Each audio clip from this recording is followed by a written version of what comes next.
Thank you. Yeah. All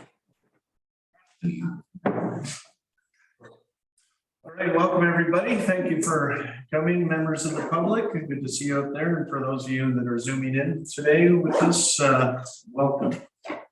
And this is going to be the regular council meeting on Monday, May 9th, 2022. This is a revised edition for everybody here.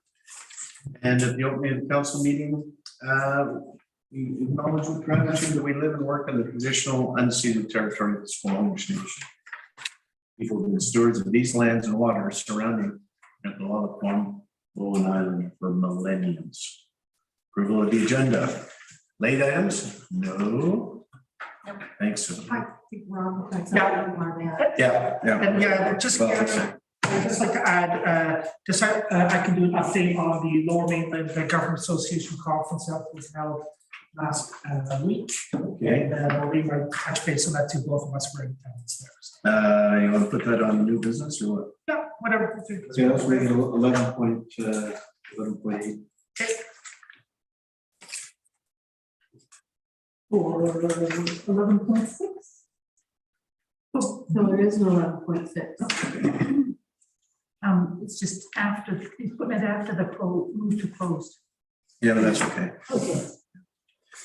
Okay, so since nobody has anything else, we will approve the agenda by the abridged agenda by consensus. And the public comments. Robin. Okay, hi Robin, welcome. Good evening, Mayor and Council. I'm here this evening to comment on housing affordability efforts by the municipality and to make a few clarifications.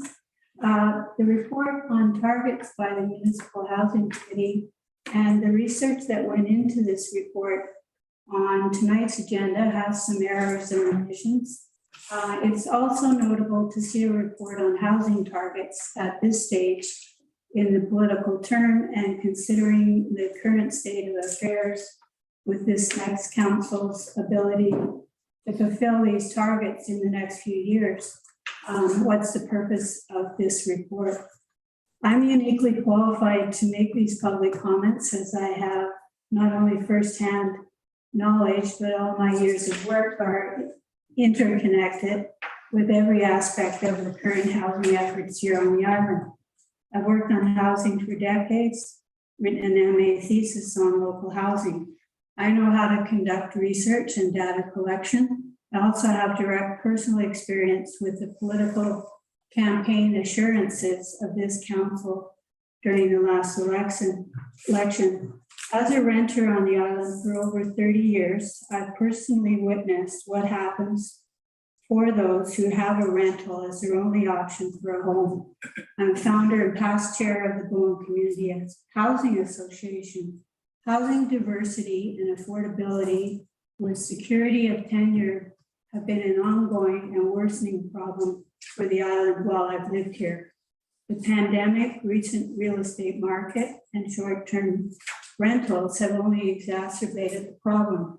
Many long-term islanders continue to be displaced. This is a complex issue requiring complex solutions. My initiatives are well documented. My academic work is protected and cannot be accessed without permission. The Municipal Housing Committee and Birch are some of my initiatives. These are not coincidences. The central reason I'm here tonight is because these housing entities, the Municipal Housing Committee and Birch, were meant to be established to promote diverse housing options and other solutions for housing with equitable representation from members of the community impacted by housing. This has not really happened. I've advocated for housing policy development and updates, including the housing needs assessment here for years, and have publicly presented these and other housing related recommendations to the municipality and the community. None of this work has been acknowledged or recognized by this council. And in fact, there's been a strange inversion of how these initiatives came about and their derivations. Most of the Bowen Island community know my long-term housing work and find it hard to understand why I've been shut out of any involvement in my own initiatives, and more absurdly, why anyone would question this would bring about criticism. I'm still a housing advocate, and this is criticism. Thank you for your time. Thank you. All right, that's it, Sophie? Okay, thank you. We'll move on to the consent agenda. Does anybody have anything that'd like some clarification? And I don't see anybody out there, so we will adopt the consent agenda of the census. And we'll move right through to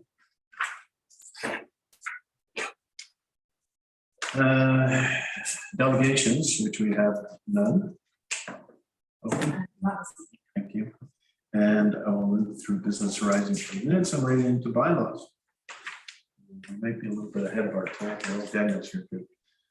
So the first one is 7.1, and that's Bowen Island Municipality Land Use Bylaw 2002 Amendment Bylaw number 564 2022, which is 815, and that's RZ01 2021. And over to you, Daniel Martin, Manager of Planning and Development. Welcome, Daniel. Go ahead. Thank you, Miranda. So I have a short presentation for this application. I know Council is quite aware of this application, but I'll just go through the update that's in the report. So this is a rezoning application at 815 Smith Road.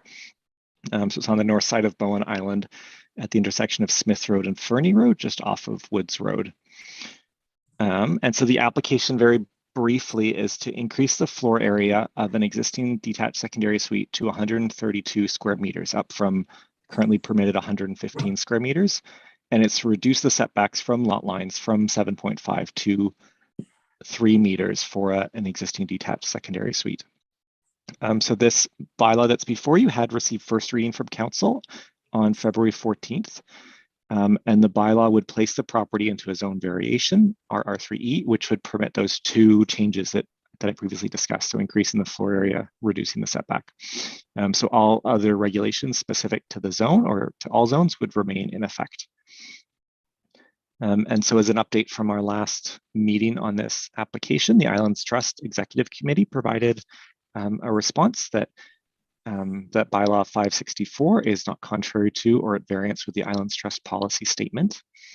And the Advisory Planning Commission met to discuss this application at their April meeting, and they advised that they do not oppose the amendment bylaw, and they provided further comment and input for council and staff, looking for guidelines to handle future non-compliant buildings such as this one.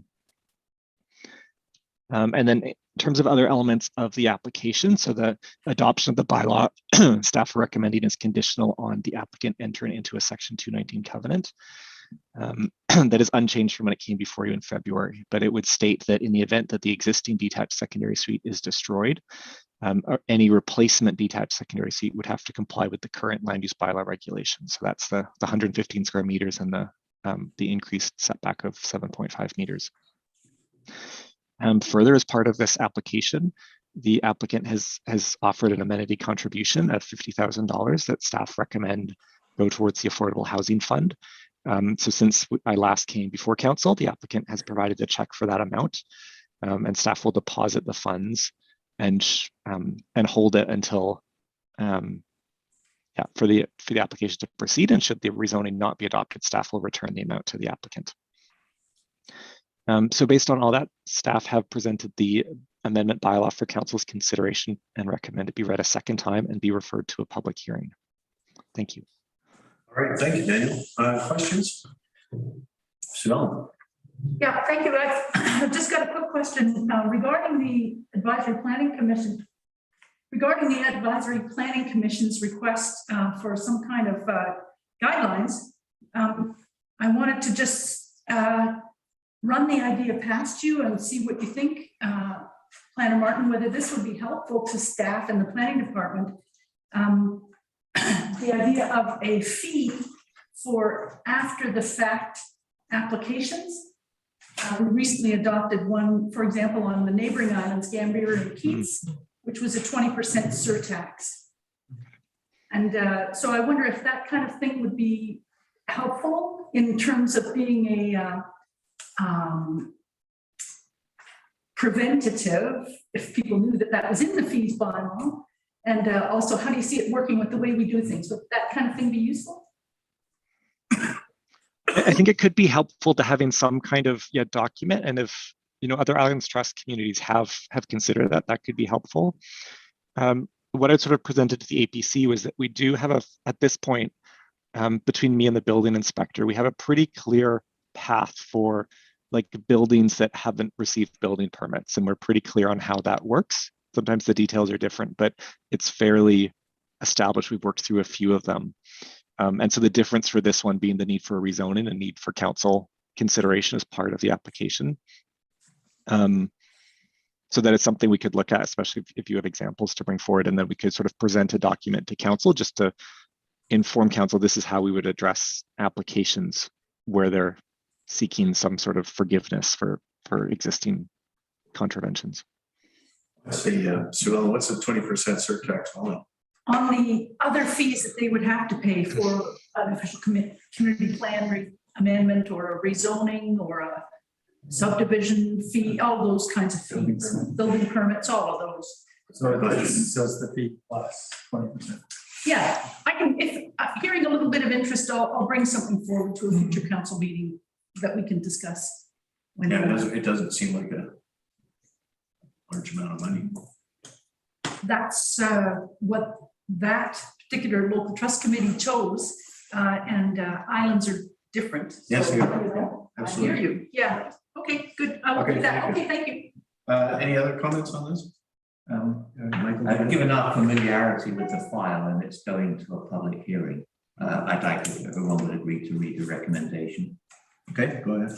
The recommendation is that bylaw number 564/2022, cited as Bowen Island Municipality Land Use Bylaw number 57/2022, amendment bylaw number 564/2022 be read a second time, and that council refer the bylaw number 564/2022 to a public hearing. Second. Okay, thank you, David. Any further discussion on this? Okay, all in favor? Thank you. It's unanimous. And we'll move on to 7.2, which is a 2022-2026 5-year financial plan bylaw number 560/2022, tax rate bylaw number 570/2022. Kristen Watson, Chief Financial. Step right up. Oh, you're up. Okay, sorry. Thank you, Mayor and Council. The bylaw before you this evening is for fourth reading and adoption. It's the 5-year financial plan bylaw. Just to sort of reiterate the process we went through, the draft financial plan first came forward at a committee of the whole meeting on April 11th. We then presented additional information with regards to the financial plan at an open house on April 21st. It then went to council at the regular council meeting on April 25th. And that draft included a proposed property tax increase of 10.4%. Staff asked for clear directives in order to draft the financial plan bylaw, which was provided by council, in addition with some direction to try to reduce the proposed property tax increase. On May 2nd, staff brought forward a revised draft financial plan to council that included a reduction in the proposed tax rate from 10.4% to 7.8%. That draft bylaw did receive 3 readings at the previous council meeting, and it does include the FTE that was requested by staff. It included a $500,000 contribution to the Civic Facilities Fund. It includes a $1.6 million investment in the wastewater treatment plant. It includes $960,000 of roads and culvert capital project work. And it includes $1.5 million of trunk road storm sewer upgrade work. So Altogether, there were net savings in that second draft of approximately 86,000 on the operating expenses. There was additional $30,000 in revenue. And the last component of that draft revised financial plan included a $42,000 shift of the principal repayment on the long-term surplus lands debt from operating property tax revenue to the Land Opportunity Reserve Fund source of funding. So that bylaw, and along with it, the proposed or the actual property tax rates have been put before you tonight for fourth reading and adoption. All right, thanks, Kristen. Questions, discussion? Rob? Just really quickly, because we have a finance advisory committee, I think tomorrow, right? We're in line with them, they've been, and all that. Well, the only recommendation that came out of our initial finance advisory committee meeting when we initially discussed budget was to recommend that it go to the public consultation process. So really the only clear directives with regards to this financial plan came from council at that April 25th. Anybody else? So, I'd be happy to move the motion sure. because we talked about it. Yes, we have. I move that bylaw number 569, 2022, cited as Bowen Island Municipality 2022 to 2026 5-year financial plan bylaw 569, 2022 be reconsidered and finally adopted. I'll second that. Further discussion? All in favor? Aye. I think that's unanimous. Oh, sorry. In opposition? Yeah, I want Councilor first Morrison. reading, so I think I should be. That's consistent. Joe?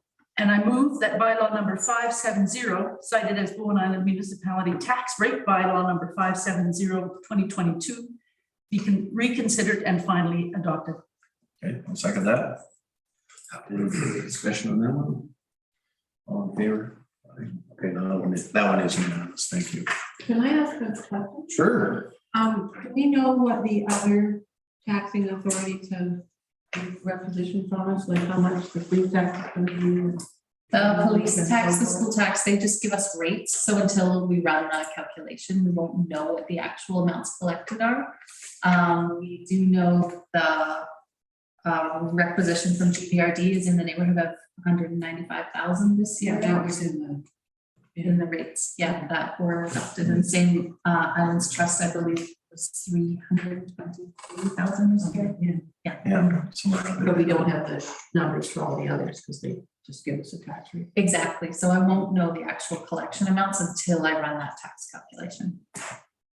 All right, thanks, Kristen.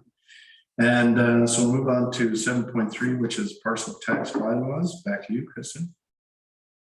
The first one is parcel tax bylaw number 574, and that relates to Tunstall Bay. The purpose of this parcel tax is to fund a water tank reservoir project that is currently underway in that local service area.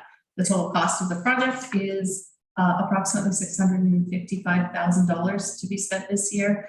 And the parcel tax for connected properties is $848, and for non-connected properties, I believe it's $509. That's right. According to this report. All right, any discussion on that one? Go ahead. I've got a little trouble trying to figure out the 7-year term. And it's from 2022 to 2029 inclusive, and that's 8 years.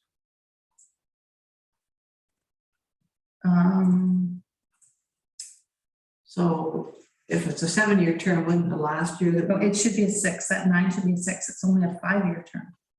Oh, It's it says temporary 7. borrowing. Yeah, that should be a 6. So the 7-year term should be a 6-year term? It's a 5-year term is the loan, Yeah. and the amounts will be collected over 6 years. So we're starting in 2022, but we don't have to make the first payment until 2023. So we're able to collect over 6 years, but repay over 5.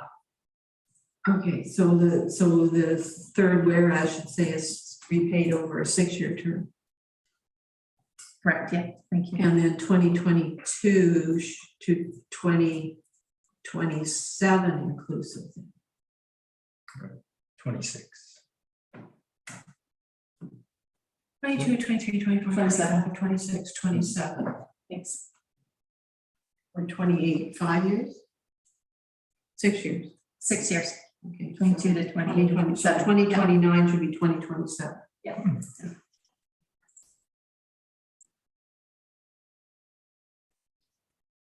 And then I guess Okay. just my picky, under non-connected properties, connection to the municipal water system. You're missing a the. And, Pick that up later, sure. yeah, but I'm also, municipal water system isn't a defined term, so shouldn't we say the Tunstall Bay water system? I don't know that it says it right above it. Tunstall Bay parcel tax rule. Yeah, but it doesn't say that Tunstall Bay, it doesn't, there's nowhere that says Tunstall Bay's municipal water system in this bylaw. And I guess the other real concern I've got is the word such that the property occupier may draw water at their convenience, irrespective of the amount of water being used. That sort of implies no holds barred, you can use whatever you want. Do we need that last clause in there, starting at such?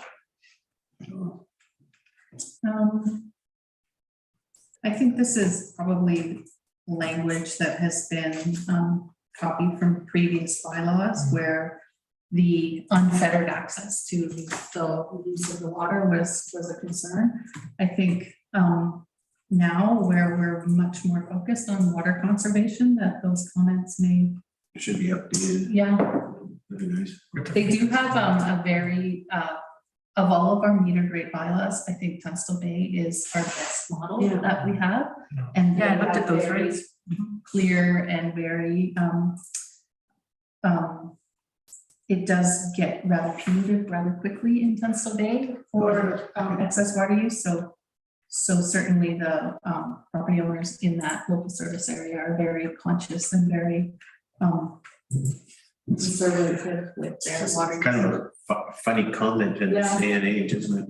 I mean, we could just leave it at connected to the municipal water system and end it there. We don't really need that. Yeah, I agree with you, Councilor Morris. Well, it's also if we do start changing, when the next council starts changing policy, we don't want people coming back, but look at this, right? So, Or somebody says, well, you said in the bylaw. Exactly. yeah. All right, Michael? No, I was just, I mean, thanks for those alterations. I was going to read the recommendation as amended. Now, I'm not quite sure here how we incorporate the points Councilor Morse has made in the recommendation. Can we just You just read the say as recommendation amended. as amended? Yeah. So that bylaw 574, 2022, cited as Tunstall Bay Parcel Tax Bylaw number 574, 2022, as amended, be read the first, second, and third time. Okay. I think the as amended goes after the first, second, third time, doesn't it? So, yeah. Okay, got it. David for the second. And any further discussion on this one? Yeah, I see nothing, all in favor? Aye. Okay, it's unanimous. Move on to B, which is the Snook Cove Sewer Parcel Tax Bylaw number 576, 2022.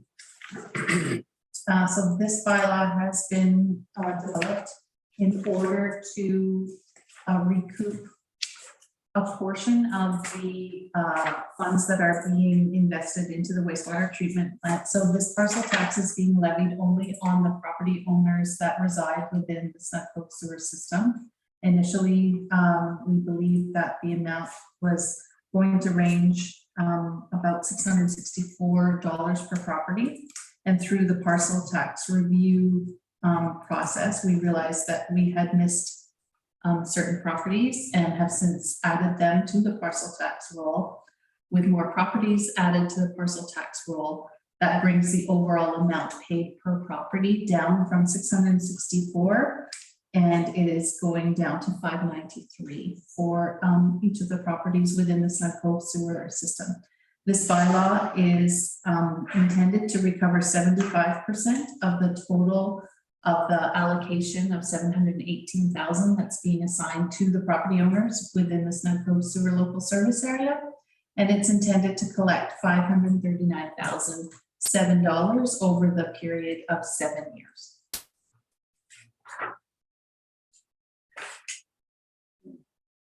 Any discussion on that, Allison? Yeah, I've sort of been going back and forth with Kristen a bit on this one. There's a small typo in the second whereas. It's within and thin.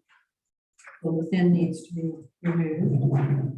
And there's a small typo in the third whereas impose a parcel tax. I think it should be on, not to.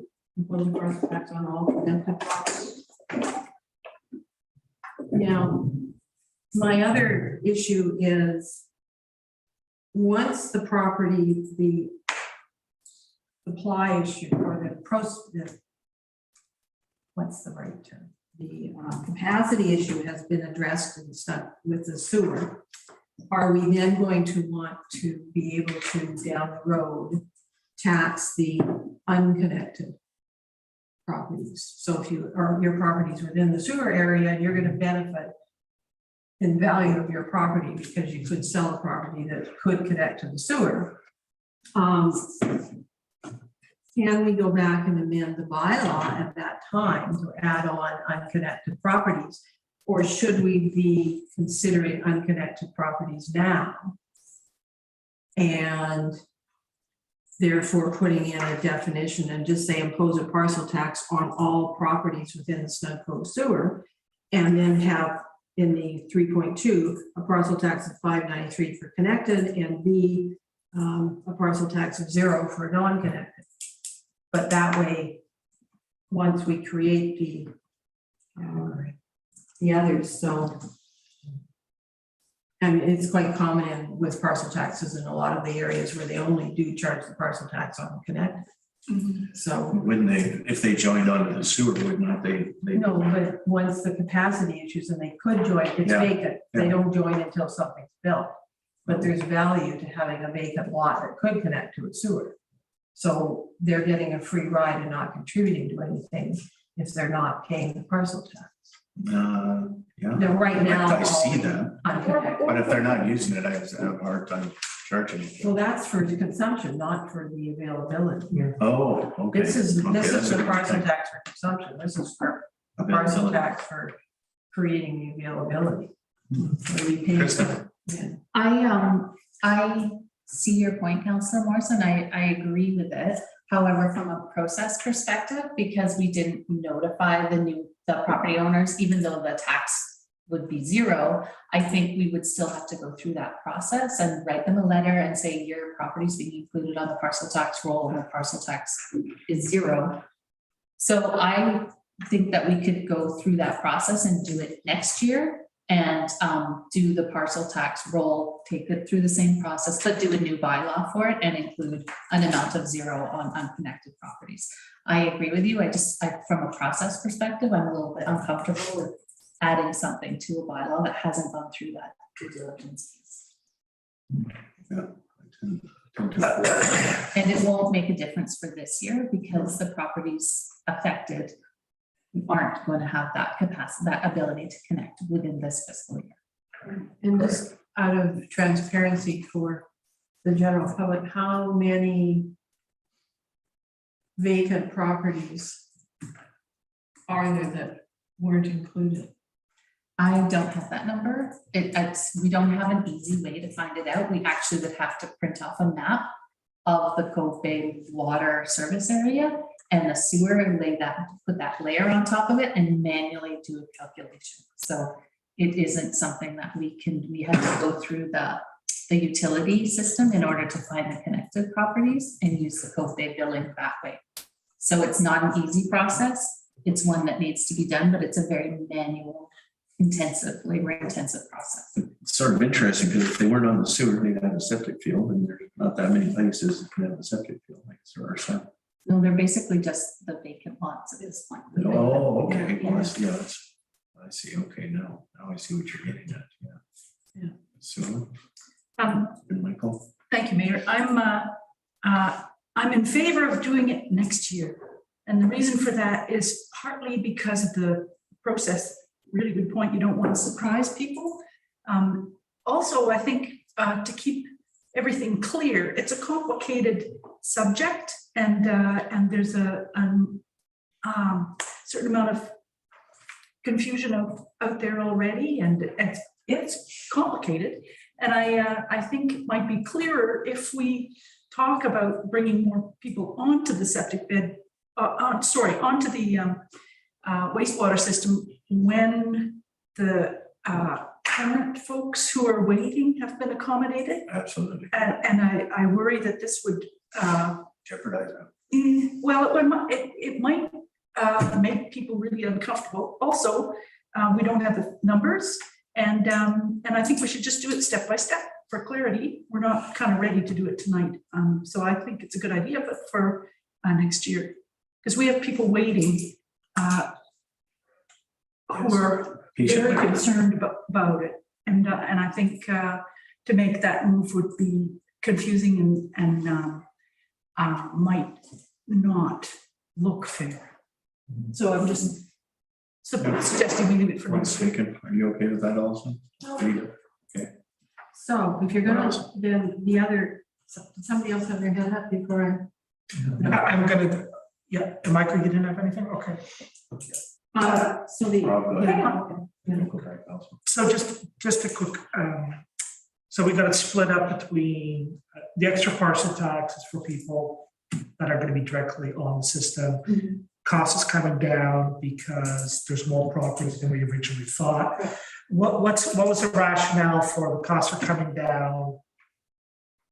The general taxpayer portion outside of the code, reducing the cost over on that side versus the cost for the parcel tax. The cost that's being allocated to general taxpayers is being taken from reserves, so it's not being taxed directly to property tax owners.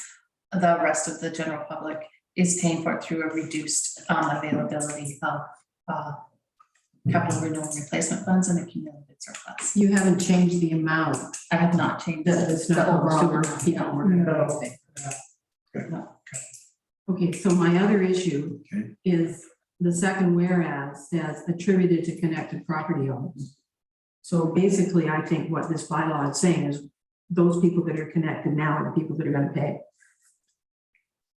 Or connected in the future. You're not going to be able to add vacant lots with that clause in there. Down the road. I don't understand why. We could take it out later. I don't understand why someone who connects within the year would be paying that. But if you want to add Next year. connected property down the road so that everybody, Oh, because you've got attributed to connected property I owners, see what you're you're saying. never gonna be able to do that. Okay, fair comment, thank you. So what is the appropriate solution? Well, I just would leave that out. I And think it's a new bylaw. Next year, we would rescind this one and do a new one. So we could make the appropriate adjustments to the wording with the new bylaw.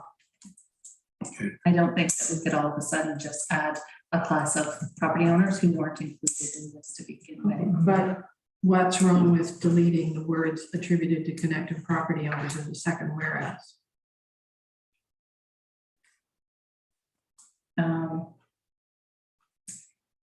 Unfortunately, I did send From Kristen an connected email property about owners? this last night. Would you say from? No, connected I property would just, you're just charging the connected people because in the next whereas you're imposing a tax on all connected properties. owners? So So you don't need that.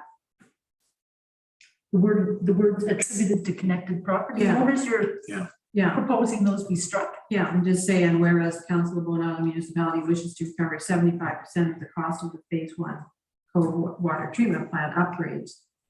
I think just the connected needs to come out. It's still the, Attributes of properties within the Snug sewer, yeah. so just the Yeah. connected comes out? Okay. Everybody. Yep. That change, good. Is that it also? No? Well, it's a curiosity question on the second definition.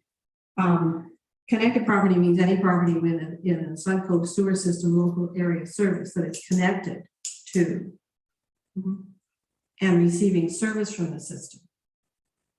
Why not just connected to the system? I believe it requires the 75% of the cost of the phase one Snug Cove wastewater treatment plant upgrades attributed to property owners within the Snug Cove sewer local service area.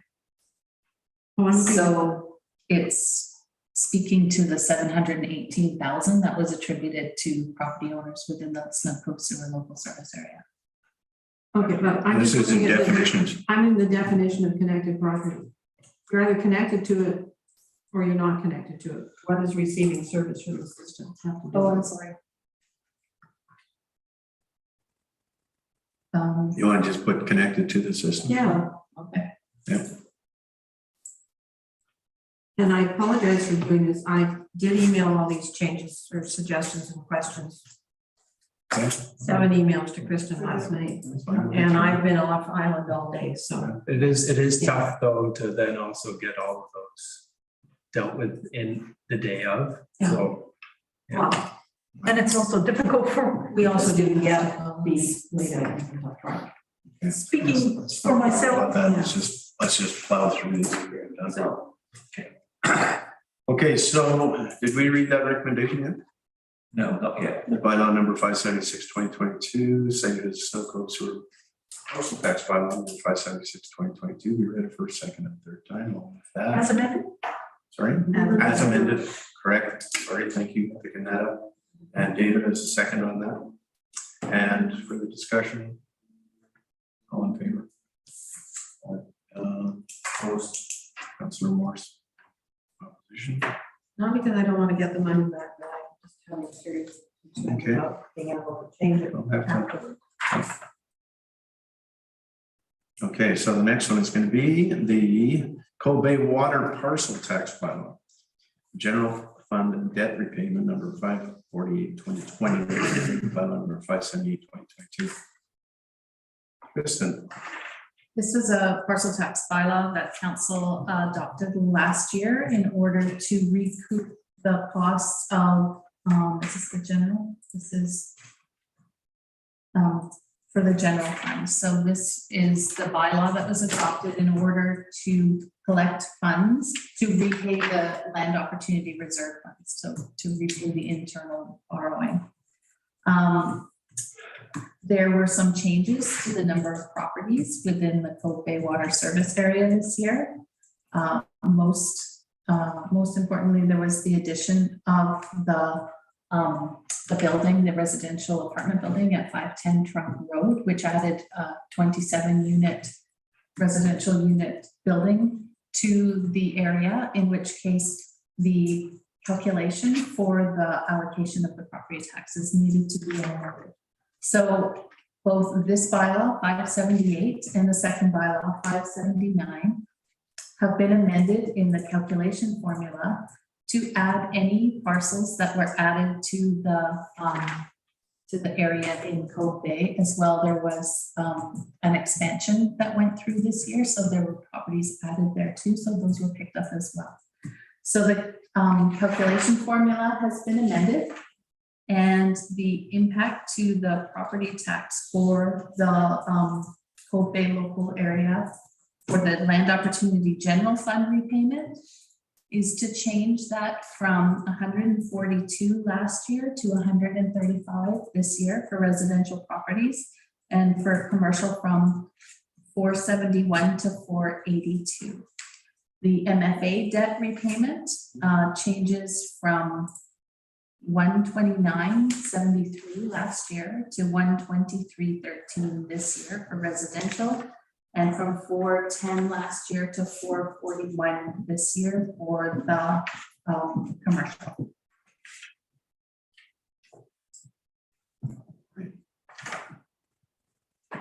Some questions?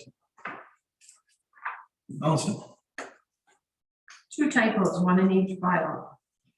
Second page, second chart, number of residential class units greater than 4.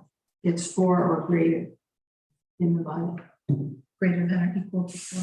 Yeah, no, equal to 4 or greater than 4, or, you know. So we can fix that. No. It's in both bylaws. Oh, I see. Okay, great. The wording is the same. And the other curiosity question is, there was 42 non-residential class properties last year, and now there's only 39. Fire? We didn't have any. No. Yeah, and Kristen has no idea. No, I reviewed the records from last year.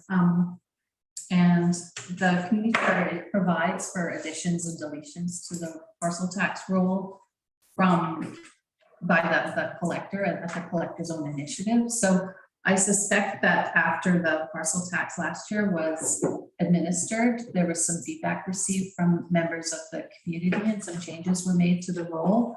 I don't have any files that show why those changes were made.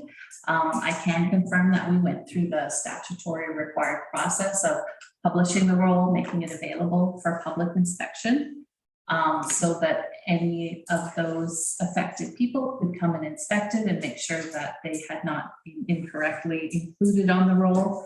And we didn't have any changes that resulted from the statutorily required process that we go through each year to make that available to the public. Again, that doesn't mean that we won't go through this whole process again over the course of this year and do that very concise, intensive comparison with an actual map of the Cove Bay area and manually do a check of making sure that we have all of the properties. But to the best of my knowledge, at this point, I do believe that we have captured them. All right. Yeah, Kristen. All right, so the bylaw recommendation is the bylaw number 578/2022, setting the scope of the personal tax bylaw, general fund debt repayment 548/2021, amendment bylaw number 578/2022 be read first, second, and third time. And those are just technical changes. Second. Thank you. I move that second. And further discussion? All right, thank you. All in favor? Aye. Thank you. That's unanimous. Move on to the Cove Bay water partial tax bylaw, MFA debts servicing. Bylaw number 549/2021, amendment bylaw number 579/2022. Kristen. I don't have anything to add for this one. They're kind of a part and parcel of each other. One is for the internal debt and one is for the MFA debt. And Okay. Same process and same review took place. All right, thank I'll you. read that if you want. Sure. Two typos to fix. Okay. So go ahead. The first whereas. Yeah. It's repay, not replay. And the amount borrowed, not amount borrowing. So it should be to repay the amount borrowed, and then the same comment about the greater than, it should be equal to or greater than 4. Okay. The bylaw number 579 as amended 2022, cited as Cove Bay water partial tax bylaw. MFA debt servicing bylaw number 549/2021, amendment bylaw number 579/2022, be read first, second, and third time. I'll do that. Perfect, thank you. David, a second. Further discussion? Okay, I'll ask a question. All in favor? Aye. Unanimous, thank you. And I think that's it for you, Kristen, tonight. I think so. Thank you very much. And Thank you. for your great job and all this work in the budget. We have a budget. Yes, we do. Congratulations. Thank you very much. Kristen. Thank you. That's a very Very courageous and sensitive approach. very compressed timeline too, so Yeah. we have. Yeah, Why keep should working. we- In a short timeline. We'll have more time for consultation. Now you can relax. Now you can relax. Thanks. Thank you. Okay, let's move on to staff reports, and we have none, and correspondence. 9.1 is Dane Thompson, request for BIM council waiver of development variance permit fee dated April 22nd, 2022. Who's going to take that on? Somebody? Daniel? I think, excuse me, with correspondence, don't we just speak about it if somebody wants to speak about it? Oh, I guess it was Well, it's correspondence. correspondence, it's not under an info item. That's right. And actually, Mayor Andrew, the people who wrote the correspondence are on the Zoom meeting and they're available to answer any questions in terms of. Okay, that's great. So can we, I can speak to it, but very, I don't know all of the details. I know it from a general place. So, and I believe that planner Daniel Martin is available if really needed, but. okay. Thanks, Daniel. There he is there. Would you like to speak to this, Daniel? Or not? I don't know if I have anything prepared to speak on it. It's a letter that came to mayor and council and is placed on the agenda. Yeah, council's aware of sort of the background of this site. They're one of the properties that is within the sewer district but is unconnected. I've had initial meetings with them about a variance application, and they've submitted this letter to mayor and council about the variance application fee. All right, thank you. Sorry, go back to you, Liu. Or- Could I just ask what the variance application fee would be? What are we waiving? How much? It's $900. Total? Daniel, total? Yes. Okay, Thank you. go ahead, Susan. I sympathize with all the people who've been impacted by the challenges we've had with the wastewater treatment plant capacity. And I assume from what their letter says that this is individuals who are also caught in that situation. And as much as I sympathize, though, I think that waiving a fee, any kind of fee, is the equivalent of that money then would have to come from the public taxpayer. And I think public money should be spent for public benefit, whereas this is not a charity or not a nonprofit. And I feel that we need to treat all the impacted people similarly and not give a break to some and not to others, and or to allow people to waive a fee is the same as the money would have to come from somewhere else, like the taxpayer. Public money should be spent on public benefit, so I'm not in favor. Okay, thanks, Joel. Alison, did you have your hand? I just wanted to understand what the variance was for. I mean, we've got 2 properties and 2 houses to be built, so what are we going to be asking for variance for that has to do with the sewer? Um, Can I speak? My name is Dane Thompson. I wrote the letter. Sure, go ahead, Dave. The variance is to accommodate the septic system that we have to now put on the lot on Foxglove Lane. The system has to be specially built. I don't know if you've had the opportunity to read the letter, but it has to be specially built and was not included, or those lots weren't designed for a septic system. So because of that bylaw, we're in a situation we have to ask for a variance. The tank alone has to be on the driveway. We can't have, there's a setback right there. We have to ask for a variance.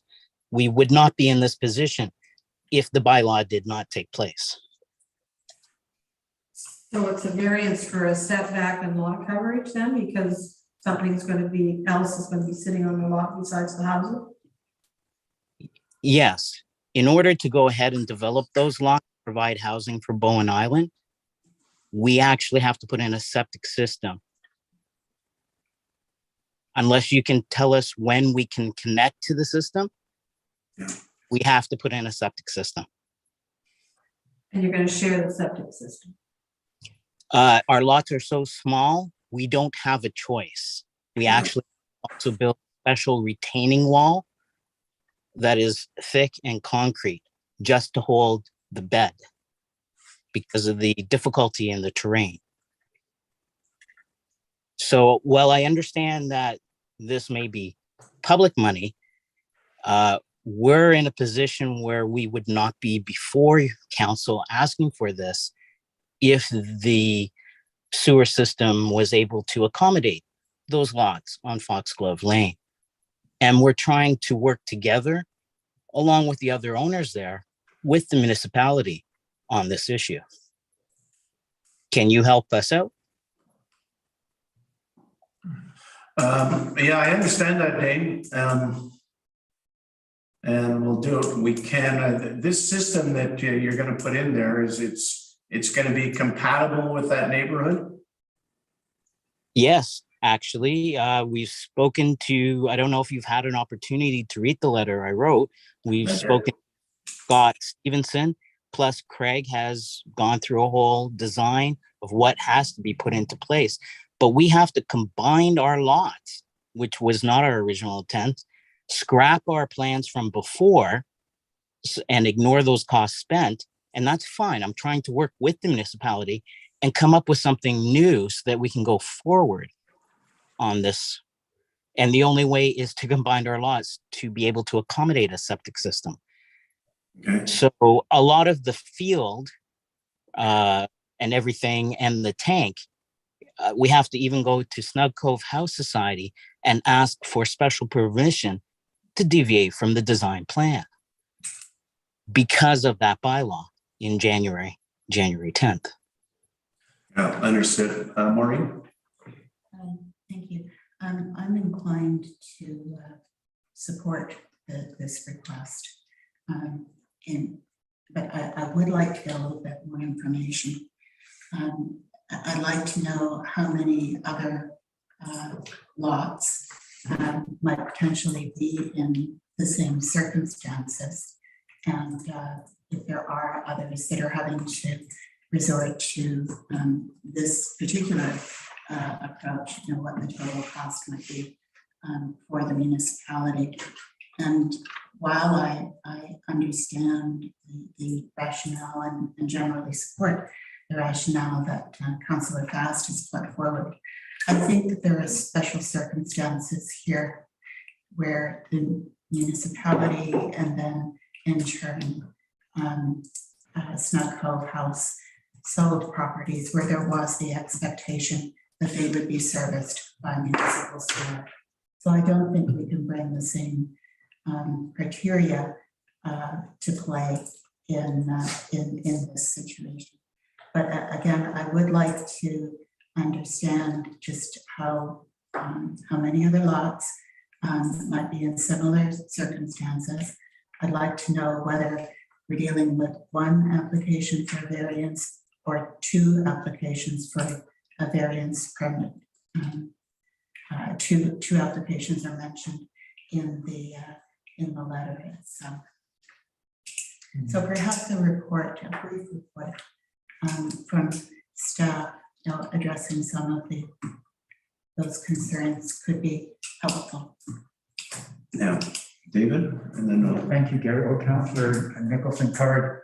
I would also agree that we should try to help here, and I also accept to Ellen's point, but the circumstances are really very, very unfortunate, and we need to do what we can to help. But I also had the same question as, is this one variance permit or two, because it's two lots coming together? I'm not quite sure exactly what it is, but so I guess I'd like a bit more information, but I'm supporting it. thank you, David. I think the nuts and bolts of this and what Mr. Thompson is asking for here is if we'd support paying for some of the cost of it. Yeah. And I think that's what we got to keep on the table. The rest of this stuff is going to have to go through the process, and you can be guaranteed that Vancouver Coastal will be looking at it very carefully to make sure it's going to work. And there's going to be substantial cost to this operation for the owners of these properties, and we've compromised these properties. Let's not forget that we've compromised these properties, not through. It's just the way it's worked out. It's not anything we did nefariously or anything, but unfortunately we have to. We own this, and I certainly don't have a problem funding, especially $900. And I don't think somebody might say that, setting a precedent for all these owners and stuff like that, but this is a very special circumstance. And I think we have to take that into consideration. Anybody else? Well, I have read the letter carefully, and I have to say I'm totally sympathetic with the writer of the letter. And it's quite obvious that they've gone to exceptional detail, time, and trouble.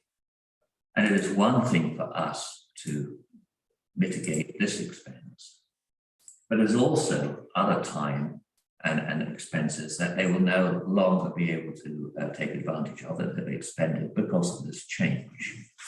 So I'm totally in support of the spirit of the application. I think it's a matter of what is the scope of this, where is this going, how can we help? I think we probably agreed, generally speaking, that we have every intention of doing it, and if someone could just tie them, they put this in the briefest of documents and say, if we do this, to paraphrase Councillor Nicholson, where does this lead to us and where's this going? But please, yes, let's do all we can to help these people, because they're obviously working with us, and I think it's incumbent upon us to do all we can. So let's do it. Thank you, Alison. Yeah, I just sort of kind of want to really understand, because they use the word combine our lots. Now, does that mean that the two lots are then going to become one lot? Yeah. That's what Or does it mean that the two lots are going to share a septic system? And septic systems are usually underground, so I'm having a little trouble understanding what the variance is needed for, unless you count underground stuff as lot coverage or whatever. So, so I guess I just want to totally understand, is it two lots and therefore two variances? Or is it two lots that are going to be applying to have their lots combined into one legal lot, so there'll only be one parcel roll and therefore one less parcel tax to pay? So I just wanted to more understand just exactly that. And then there's 3 vacant lots across the street. So would they be across Fox Club on the other side of Fox Club? So would they be coming along and asking for the same? Maybe they will. Could they do the same? But they have to redesign the houses too, so they can, there's some room on those lots, because there's no room on the lots for any of this. So they have to redesign the houses. But at a cost, of course, and to accommodate this. Yeah. It can't be underground under a house. It has to be percolating. It's all bedrock there, and it's not going to be an easy transition. Rob, what are you thinking? I'm similar. I think we're in very unusual circumstances here, and so I get your point, but I understand Councillor Francis' concern.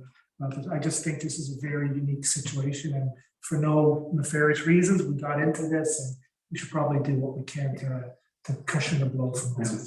Within reason. Yes. Mayor Andrew, Mr. Thompson has raised his hand. Yeah. Okay. So. You want to let me say anything more? No. Well, if he wants to say something, go ahead. Yeah. Oh, I see this guy's hand. I'm sorry. I just wanted to answer the questions that were asked. It was asked, is there 2 variances? We did not want to combine the lots and then get a no from the municipality and incur land transfer taxes on 2 lots and then have to split it again and incur it again.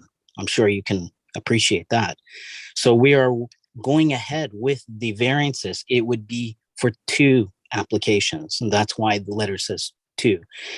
Once we go ahead with that and get approval from the municipality, we are combining the lots legally into one, because the septic field is so large and the space is so small. It's 3,000 square foot each lot. Totally understand that. So that'll all have to be worked through. There's no question about that. I think all I can tell you at this point in time, Mr. Thompson, is that it would appear that the spirit of the council of the day would support you going ahead and coming back with some more information for us. And but we certainly look to supporting you as much as we can.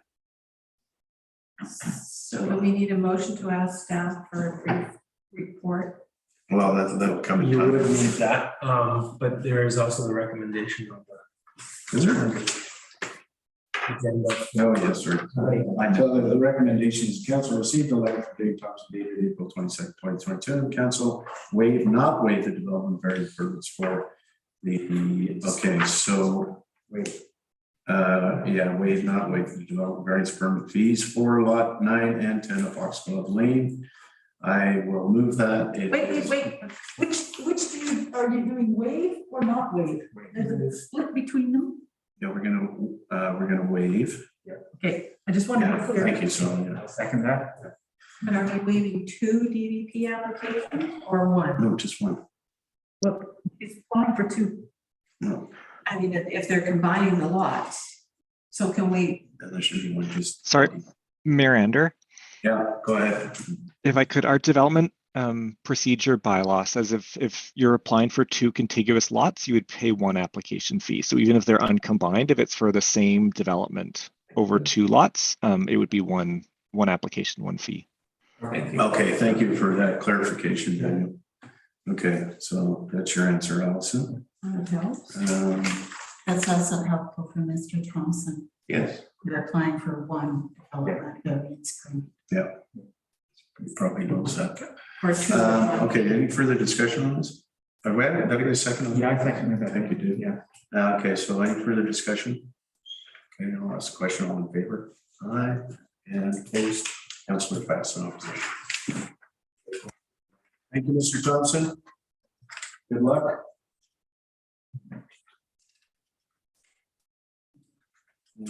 Thank you. Okay, bye-bye. Reports of committees, and commissions. Councillor Kayla Nicholson, read minutes and recommendation from the Housing Advisory Committee meeting held March 28, 2022. And okay.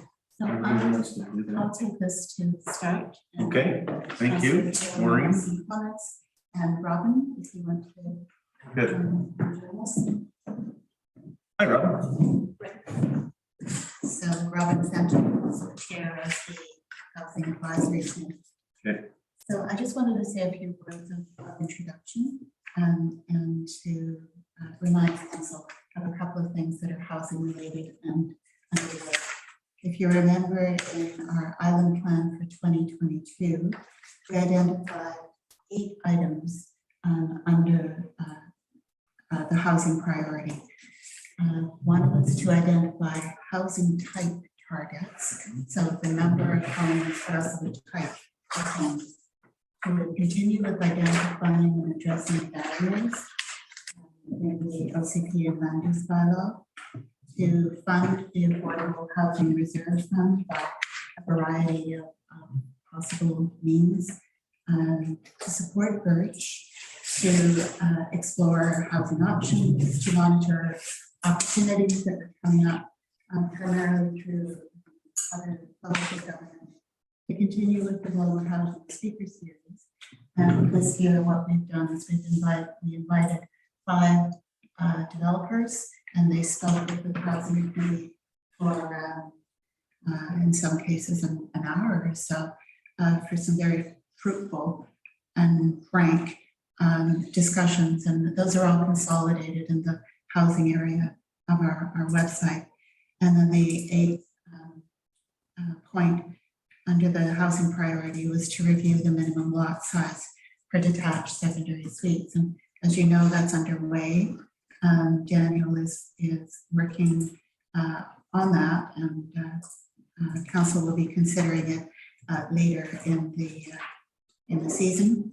And just again, a reminder that between 2016 and 2021, there were some 14 detached secondary suites that we were, and we looked at all of the accessory residential buildings. There were 46, and then there was the 27 new purpose-built rentals on Trunk Road. So the 27 rental suites obviously are definitely rentals, with the accessory residential building, they may or may not be resident. They may or may not be rented. They may be for family accommodation or for other purposes, but at least some of those must be for rental purposes. And that is a fairly significant increase in the stock. What else may come up through Daniel's work on the secondary suites is expansion of the definitions of permitted housing types, in particular the potential for homes on non-permanent foundations. And there'll be lots more discussion on that, I expect. The housing type targets was addressed by primarily Robin and Ron Johnson, who is now our vice chair. I think Fritz is the vice chair. Fritz is. Well, he adopted this part of the project and built on some of the information in the housing needs assessment from 2020, but that was pre-pandemic. So as we all know, there have been some significant changes in that time. So there were a couple of other issues that came up in our March 28th housing committee before we get to Robin's presentation. One was the notion that we have a lot of people on island who have big homes and empty rooms. And we have businesses that are trying to find homes for in particular their summer employees. So there might be some potential for what we felt overhoused meets understaffed. And it's basically an enabling initiative that the Community Economic Development Committee is interested in moving forward with, serviced in housing as well. So the municipal role in that would simply be to enable people connecting and then backing away and seeing what arrangements people could make if in fact they were interested in bringing in a staff person to essentially be a lodger and address some immediate needs. It's an approach that's taken by the owner of the pub, and it's worked really well for a couple of years now. And it's low impact, doesn't require a lot of municipal labor, and to get it rolling, I think is relatively easy to do. So that's in fact what's being referred to in one of the recommendations that is before you about CBD. And then just the final point relates to the Sorry, what is CBD? Community Oh, CBD. Gotcha. So the final point that I'll make relates to the recommendation that's in the agenda from the 28th of March meeting. The council urgently directs staff to prepare a report for council exploring a worker housing project pilot similar to the District of Euclid pilot project. I've circulated information to council previously and to the housing committee about this pilot project, and I've talked with Daniel about it as well. So it's essentially a model enabling seasonal worker housing in recreational vehicles. And the Euclid project is a 6-month temporary use permit where a limited number are approved and it meets the needs for some of their seasonal workers. And you will have noticed that in places like the Coast Reporter, they're also talking about the Sunshine Coast Regional District looking at this as well. Euclid has done it, is my understanding. So the request here is to explore this to some extent, because this came up in March, and in March I said this is urgent, and it's almost April. It's now almost the middle of May, and it's probably even more urgent. I can't say that with absolute certainty because we have not polled the business owners in the Cove and elsewhere. CED can do so because they have the established relationships with those business owners. So if council approves the recommendation, then CBD would support finding out more information about the pilot project as well. Questions, Allison, go ahead. You used the word RV, not trailers. So it has to be it was a recreational vehicle. Yeah, in Euclid, it was an RV. So they had to, and that part of the reason for that would be because they've got to drive somewhere to empty your holding tank. I would assume that part of it would be. Yeah. So then I guess that's my other question is, where does one empty one's holding tank on Moa? They don't. Yeah, so they're going to have to drive off the ferry and. Well, part of the reason for requesting a report exploring this is to do exactly that, to identify some of the challenges that might be in place and how they could be addressed. So I don't have a lot of answers for you at this time. I just think that it could be a good way of responding with some urgency to what appears to be a need. But I guess I just wonder why we're limiting it to just RVs and not to trailers that can be hooked up to a car and driven on. Well, that's something that we can discuss when it comes back. Or somebody. Other people Euclid provides one model. There are other communities that are doing it slightly differently. David in this one. Yeah, it sounds like an interesting idea. I mean, others are trying it and yeah, we have to figure out what some of the problems are. My question is around 6 months. So just a TUP for 6 months, I mean, does that do a job or just get someone something for 6 months and then send their homeless? I mean, what's the 6 months season? I think the rationale was it was seasonal. And Seasonal work. yeah, the folks, I think Euclid has a fairly big contingent that just come for the summer to work. For the tourist business. The tourist business. And it probably was a way of minimizing risk and increasing acceptability of the proposal if there was a time limit. Right. So I can see the acceptability and worrying about, okay, let's give it a try. But I don't think we have very many seasonal workers here, do we?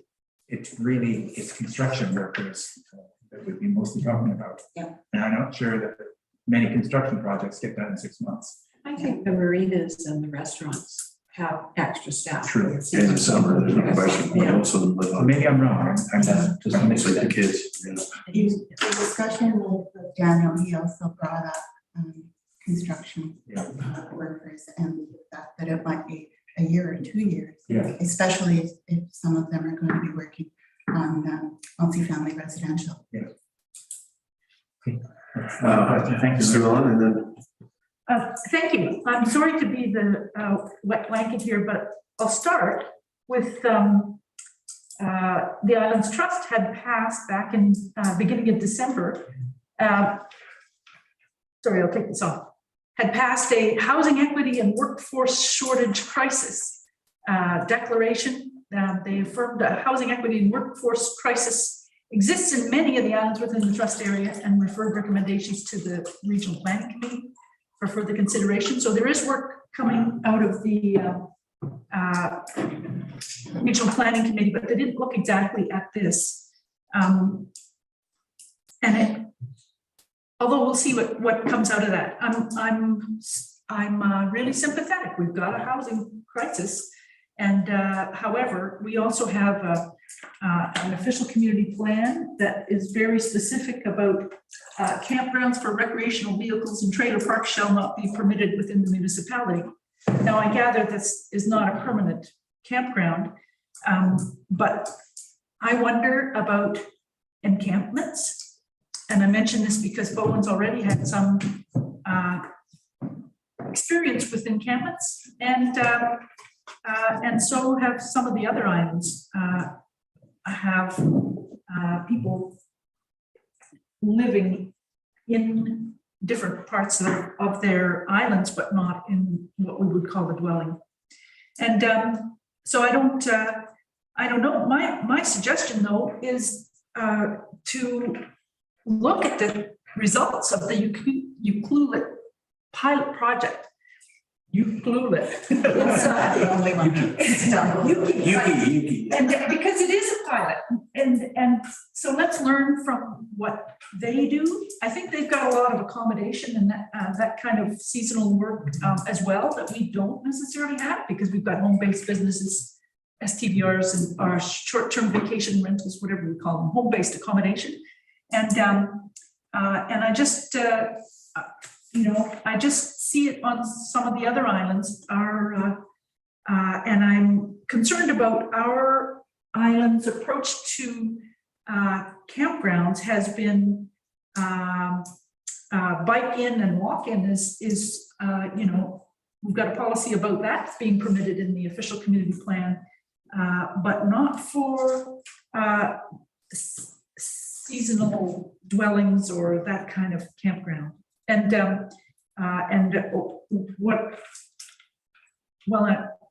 Anyway, I'll stop there. I just see it as a big enforcement cost as well, because then people come to visit and they have a tent and they're filling in for somebody because they're ill or something like that. Anyway, I have concerns about this. I'd like to see what happens in Euclid, and I think it might be pretty short notice for Bowen, where I suspect most businesses would already have made arrangements or made plans, but I can't be sure about that. No? Okay. All right. Anyway, I'm concerned. I'd like to wait and see what happens at Euclid. I know that's a terrible answer for people who are thinking RVs could come, but Euclid, I gather it's different businesses who put these RV camping areas in separate places, right? It wouldn't be one big one? I don't know how it works. Yeah, okay. Anyway, I have concerns, but I'd like to wait and see what happens in Euclid as well. But I'm not opposed to staff looking at it. Is staff opposed to looking at Yeah, energy. it? I know. I guess. Sorry. Go ahead. Go ahead, Dan. Oh, I mean, I was going to say, I think, one thing about the pilot project is keeping in mind what some councillors have spoken to in terms of it's not a solution to like long-term family housing, but the intention for the Euclid one and other examples is, tied to sort of that seasonal workforce.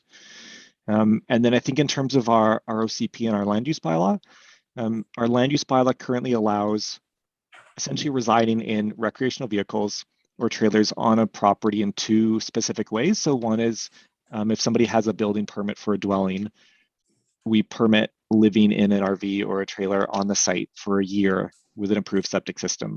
And the other is we allow non-paying guests to stay on a property for up to, I believe it's 90 days over a 360-day period. So I think I would picture this as sort of an extension. So the Euclid model and their example was essentially trying to get people to all apply, at a similar time frame for the season, but it could be individual property owners saying, I have room for one on my property, or I have two, and sort of partner them with businesses who are then looking to house workers. But then I think, a key concern, and I think part of a staff report would be calling them and seeing what the experience has been. Like they had a standardized deposit. And so started the thinking is, okay, making sure that everyone is really clear that this is seasonal. It's seasonal housing. It's there for the season and then it's gone. And then, they could reapply next year.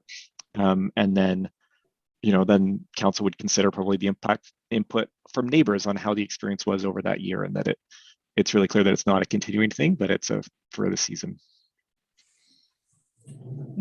Sounds a little bit more reasonable. Go ahead. I was going to add in to what Daniel was saying around enforcement can become tricky too. If the idea is that it is a temporary 6-month solution for the seasonal workers, it will be very hard to then go in and ask them to move on.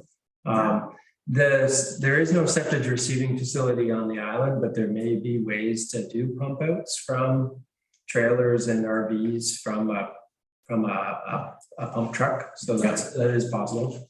But there also, I do want to just also raise, because I recognize the urgency side of this, but I also know that the planning department Staff capacity. is limited in its capacity to take on net new initiatives, and we already do have a full plate of initiatives. So just wanted to keep that in mind too. Yeah, to Sue Ellen's point, I think it's a little late in the season anyway. I think it's late. Yeah, my issue is where are they all gonna go? And how many were there, Maureen, how many units did they put in? And It's you would apply and you would have to demonstrate how you, like where the RV will be parked, how it will be serviced for water and sewer and those types of things. And so it's on a as needed basis. It's, I don't know if there's a cap or what that cap is. Well, at this point in time, we have 90 days, you know, according to Daniel, that you put an RV on your property for 90 days, and that will probably almost make it through the summer. And it's a At this point temporary in time. permit, which takes time to come before council. I think the application process is really good. A, you're looking after the sewer and water, and B, there's a time limit on it. That you say, okay, you got 90 days, and in 90 days, you will have to sign on to that. I think that's great. So in my mind, that fits into our situation right now. If we're going to extend that, though, that's a totally different thing. I think it's a whole different setup. There have to be a whole new set of rules, and there might have to be some OCP changes. So we really want to go with this. I think it's always a good idea to stick your toe in and figure out what's there. And given the pace at which we sometimes move, if we launch this today, it might be in place for next summer. So I'd like to move the recommendation because I really do think there's some value in looking at this, not spending a huge amount of time on it. But if we're genuinely trying to find different housing solutions for different groups on Bowen, this is a fairly specific group that can, their needs could be met to some extent. If we've got the detached secondary suites bylaw moving forward, there are some opportunities there. If we've got the EOI moving forward on the community lands, there's some opportunities there. But just sort of looking at all of those pieces and trying to advance something. I mean, this is pretty simple. This is finding out information about what another community has done and what they learned. That's all at this point. Go ahead, Allison. I think it's a really interesting idea. My only problem is the planning department has probably already got more things that they're working on than they physically can cope with. And what are we going to tell them to not do while they do this from a practical perspective in their time? If we had a list from Daniel of everything they're working on, then we can say, okay, we want you to take 20 hours to look at this, so scratch that off your list.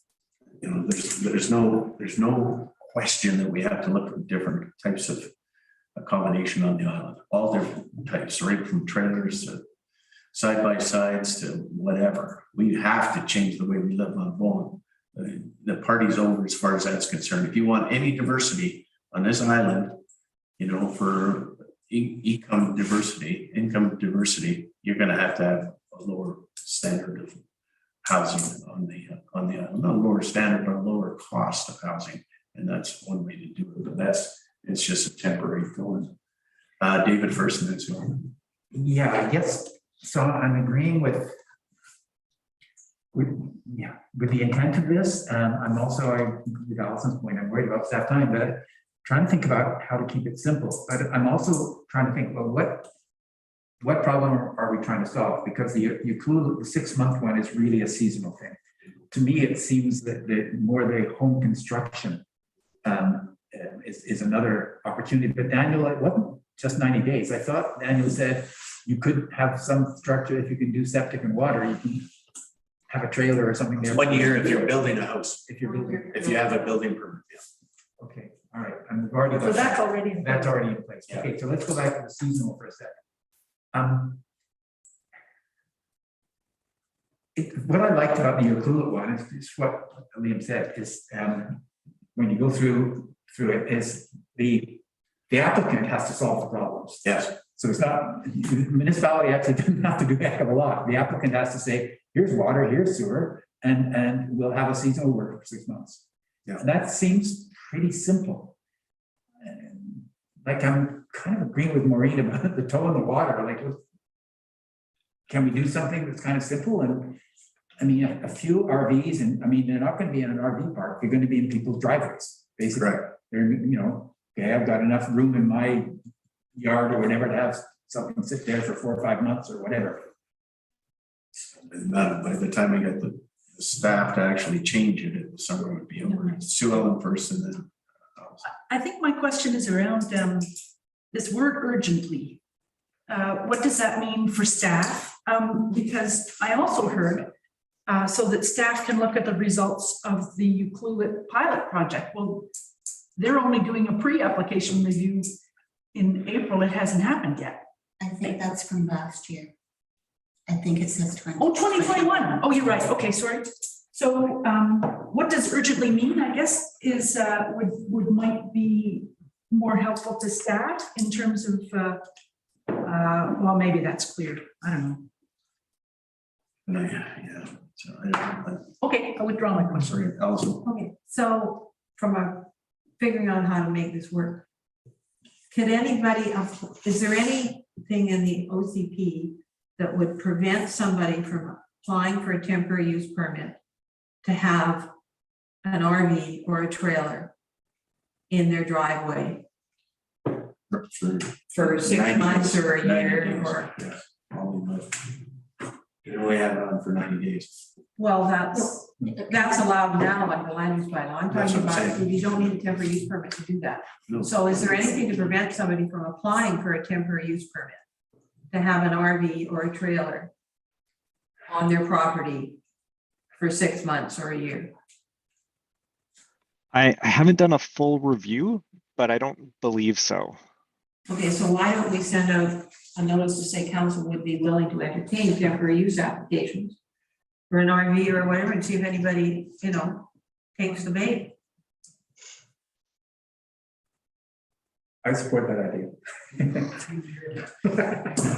And they're gonna have to, solve all the issues, the questions, as part of the TUP process. I would prefer to hear a bit more about how Euclid went. And then if things went well, if we learned from that, then to do the, get in touch. Because I could see Allison's approach resulting in a whole lot more questions than we're ready to respond to at this point.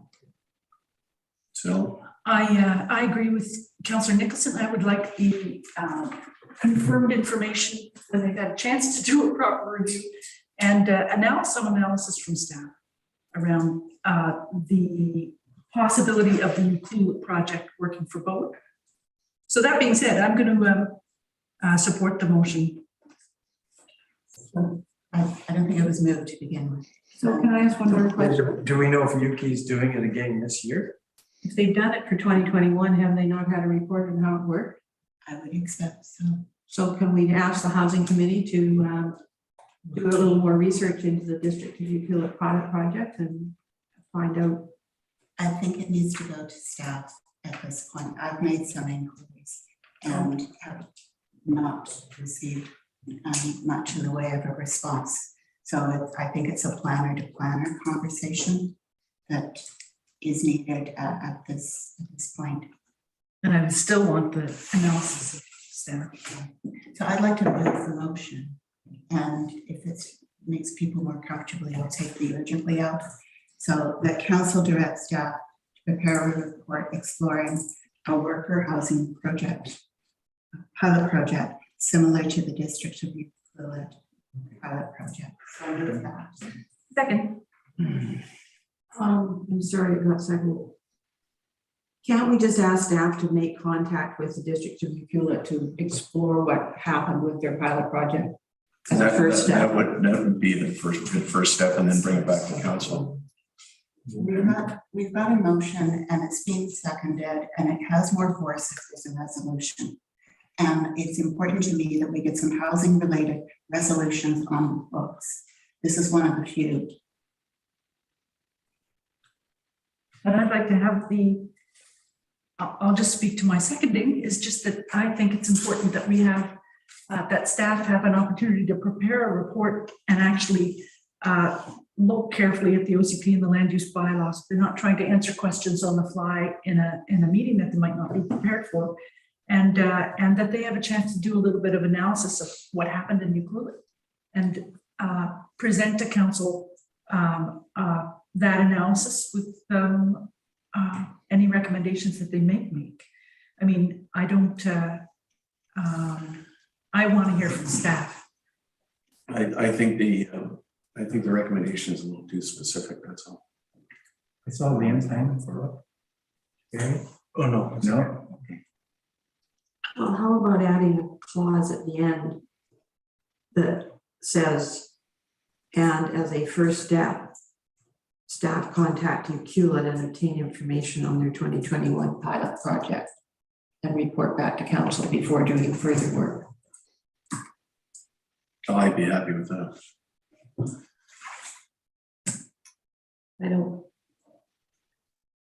I think it's too open-ended. This thing, it could take hours and hours and hours of staff time.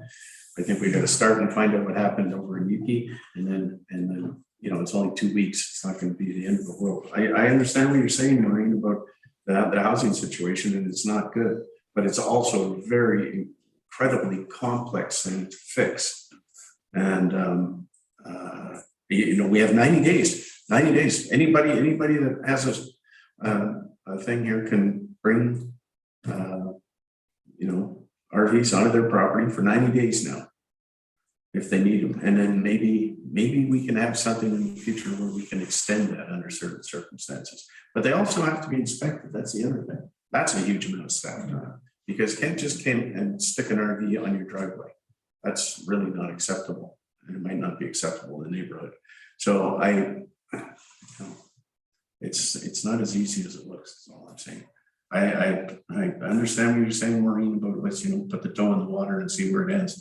But I'm not prepared to spend a whole bunch of staff time sticking the toe in the water for something that may or may not work out. So that's where I'm at. So there's no changes in the recommendation then? No, unless somebody moves an amendment. I'll move that amendment that I made. Sophie, did you happen to write it down? I did, yeah. Oh, you're good, thank you. I'll second that amendment. Thank you. Okay, so we'll vote on the amendment then. All in favor? Could you just read it out again for clarity? I'm sorry to be losing the plot. So the full recommendation then with amendment would be that council direct staff to prepare a report exploring the worker housing pilot project similar to the district of Euclid pilot project. And as a first step, staff contact Euclid and obtain information on the outcome of the 2021 pilot project. And report to council. And report back to council. It's before proceeding further. I think that's into. I think that's far more specific guidance than direction than we generally provide to staff. Well, I think that under these circumstances, I think it has to be a little bit more. This part has to be specific. Is there any further discussion on this? And you're happy with it? So there needs to be a vote on the amendment. Yes. Yes. Okay. So it's first and second and all in favor on the amendment. 1, 2, 3, 4, 5, 6 opposed. Okay. Councilor Maureen in opposition and So on the main okay. motion as amended. So the main motion as amended, do you want to read it again or is it fine? I think everybody's got it. Okay. Any further discussion? All in favor? Okay, thank you. That's unanimous. Thank you. All right, move on to the next part. So with that, moving on to Robin's presentation on the report from the Housing Advisory Committee, the Housing Targets Report. Thanks, everybody. I don't have a presentation per se. I just came to talk about the report, and I know it's not a committee of the whole, but if there's any questions or if you want to ask anything. And thank you, Councilor Nicholson, before for saying it. I really want to thank the volunteers of our committee. They've been working really hard over the last 2 years, and especially Ron and Thomas, who did a ton of work on this. It's fantastic. So if you have a chance to read the full report, it's listed in there, all of the people who talked to, all of the research that he did, and it was fantastic. He really worked quite hard on this. But the main one that I want to talk about is the establishing the housing targets for rental housing. I think that's the meat of this report.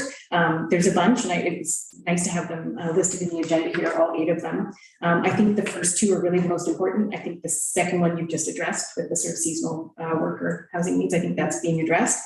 And I think 3 through 8 are valuable and important. They're in here, but I think they can also potentially, I know there's been talk previously of potentially developing a housing policy, not specifically an affordable housing policy, but an overall housing policy for Bowen. And they could potentially lead into that. And if there's more immediate action we can take on those, I think that's great.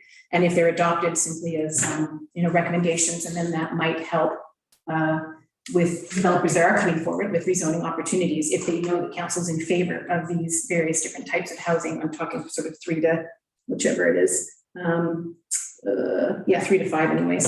If they know that council's in favor of those, if these are adopted, that could inform them in what they're bringing forward. And again, if you have more questions, I can talk about that. But number 1 on the list is really about these rental housing targets. So Ron did a bunch of work, but really we don't have a lot of data on what the need is right now. And that's what we all wanted to acknowledge when we were talking about this report, is there is a current unmet need, which I think anecdotally we're probably all aware of, and that's really all we could do. So Ron spoke to current landlords and about the waiting list for the new building, all of those kinds of things. And our best guess at the moment, is probably low, but our best guess at the moment is at least 30 rental units are what is currently the unmet need on Bowen. And then that's projected, of course, to move forward. So our proposal to sort of create this target is to take the census data, because I think that's the most reliable data we have, and somebody else gives it to us, so that's no cost to us. So take that census data, work with it in terms of population growth, or at least maybe the population growth we've incurred, right? So we've had, I think, 15% growth in the last cycle between census, and then take what it gives us the percentage of renters, take those 2 numbers and come up with what that projected need is going to be. Again, myself, Ron, we're not experts in this. So if you want to find more expert advice from other people, there might be, but to us, that seemed like a really simple formula and it made a lot of sense. And again, it's data coming from somewhere else. So that we could take the approximate 30 units now, and then using census data out as we go forward, we would project that need. And then of course, as units are built, we take them off the list, so that kind of thing. So then it can be tracked and we can see how that's going moving forward. So that's really where it came from. And I think, I don't want to say too much more, because also, you guys were still all running early. I ran here and got here early, and now we're running. Yeah, I don't think Being the chair of a committee, I'm always aware of time. So I know it's not a committee in the whole, but if you want to ask questions or whatever, more specifics on the report. Okay, Gary, go ahead. I had the opportunity to sit on Robin's committee. I think the first thing I want to do, by the way, on behalf of council, is thank Robin for chairing this committee she has done. Well, how long is it now, Robin? I don't know how long has the committee been around. Pre-COVID, I always measure everything by COVID. So it's been 3 years. So the conversation tonight surely kind of traps the dichotomy. Let us supposing we did need 30 rental apartments, just like that. And maybe a number is a bit off, and maybe it's a bit on, but frankly, does it matter? Does it matter if it's 30 or 40? The fact is that's what we need. And yet, if you look at the report, we talk somewhat exhaustively, unfortunately, of,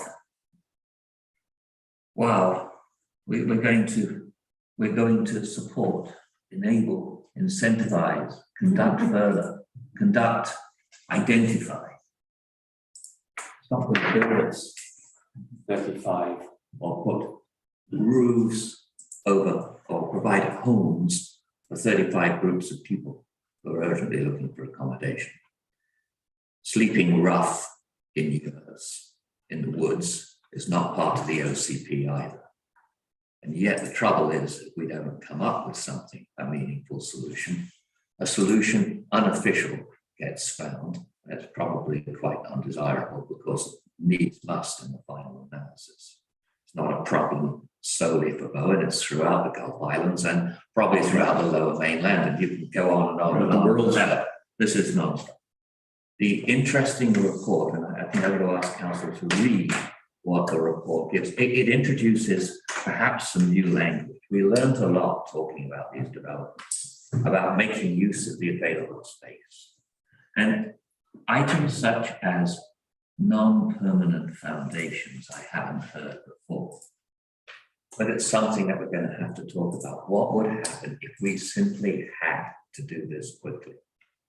Not a choice, but we had to. There was an earthquake somewhere else, and there was a requirement for Bowen Island to come up with 50 accommodation to help a national cause. What would we do?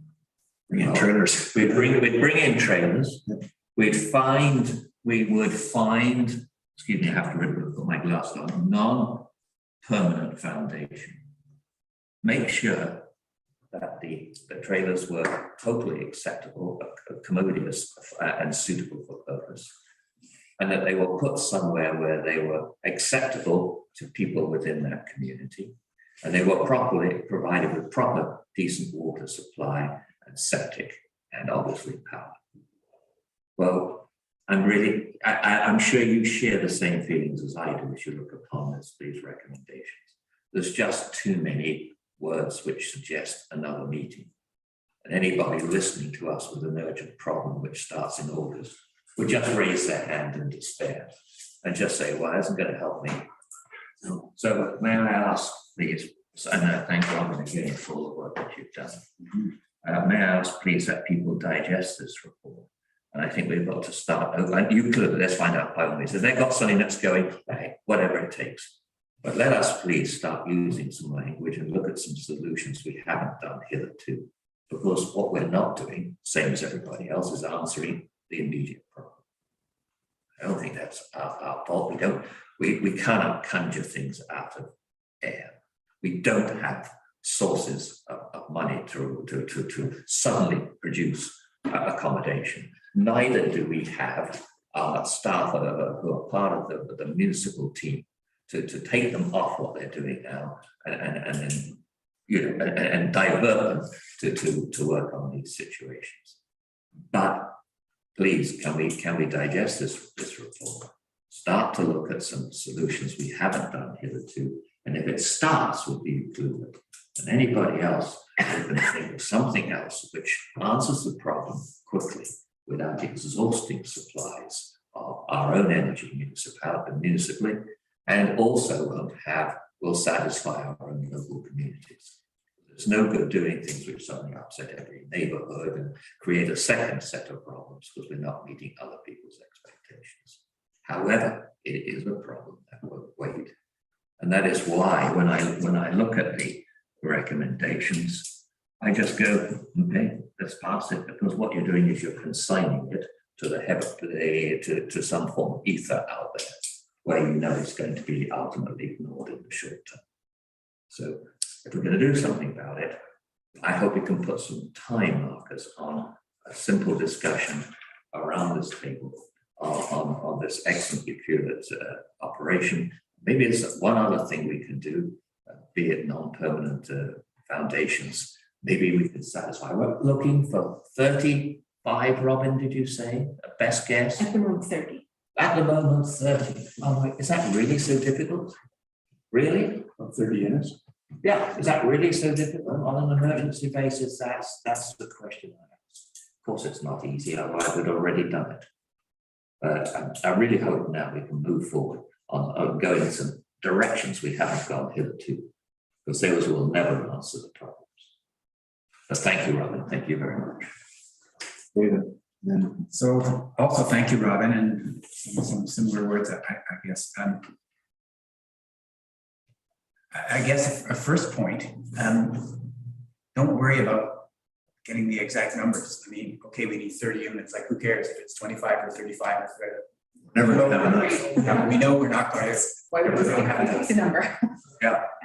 but then I'm just looking and I'm not picking on one thing, but a few other things. I really like some of the terms, like the low maintenance housing. That was a great idea. Instead of, What is that? TP? I Okay. could jump, if I could jump in quickly. Yeah, to go for explain. A lot of the language in the housing needs assessment and even in housing in general is seniors housing. Yeah. And what we sort of thought is that it's not necessarily just shouldn't be seniors housing. There's lots of different people who need what we termed low maintenance housing, which is essentially probably strata properties, right? Something like that. There's lots of people in their 50s who probably are heading to retirement, who don't want the maintenance. There's lots of people who, couples or singles who don't have kids. Like there's lots of different people who don't want a single family house is what we're getting at. And on Bowen, we know that we have an overabundance of single family houses. So that's why we sort of said low maintenance housing and then versus family housing, which I think is its own very distinct thing. Not that they can't intermingle or anything, but targeting family housing is quite a different design and a criteria. And the other, you could lump a whole bunch of other people into low maintenance housing.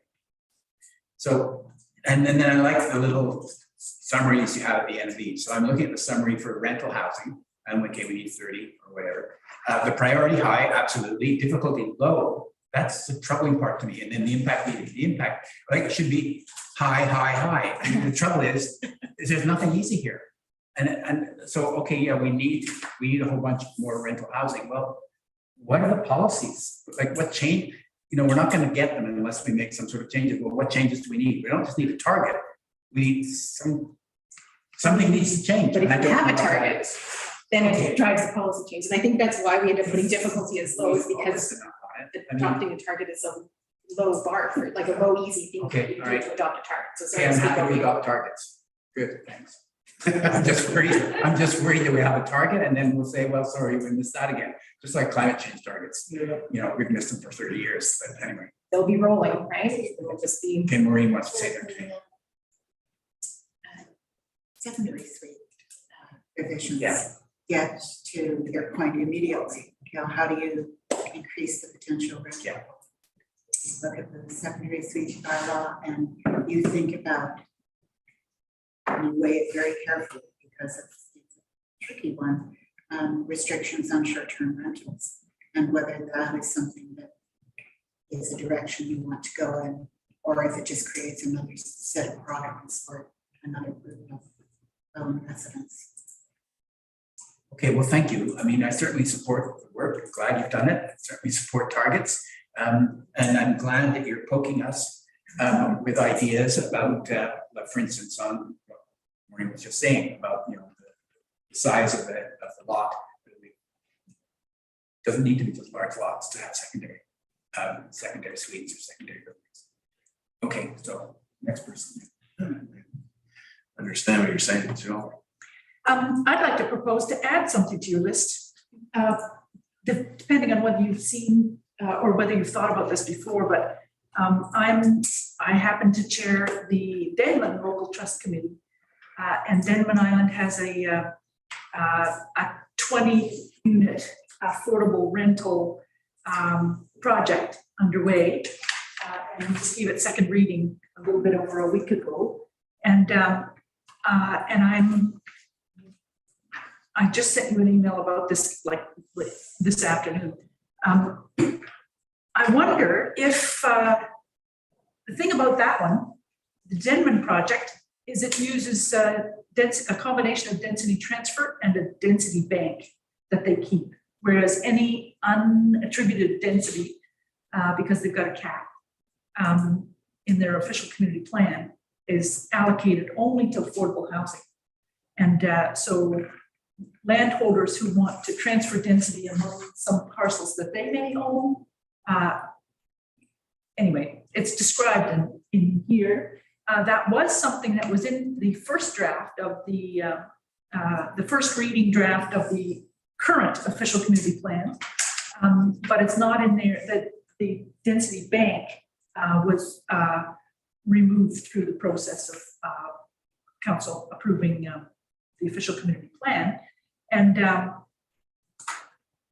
I'm wondering, I think this is a longer term question, and but I'd be happy to suggest that you add the density transfer and density bank idea to your list somewhere. It doesn't have to be part of these recommendations, obviously, but and I think that some of the solutions are that we review the official community plan.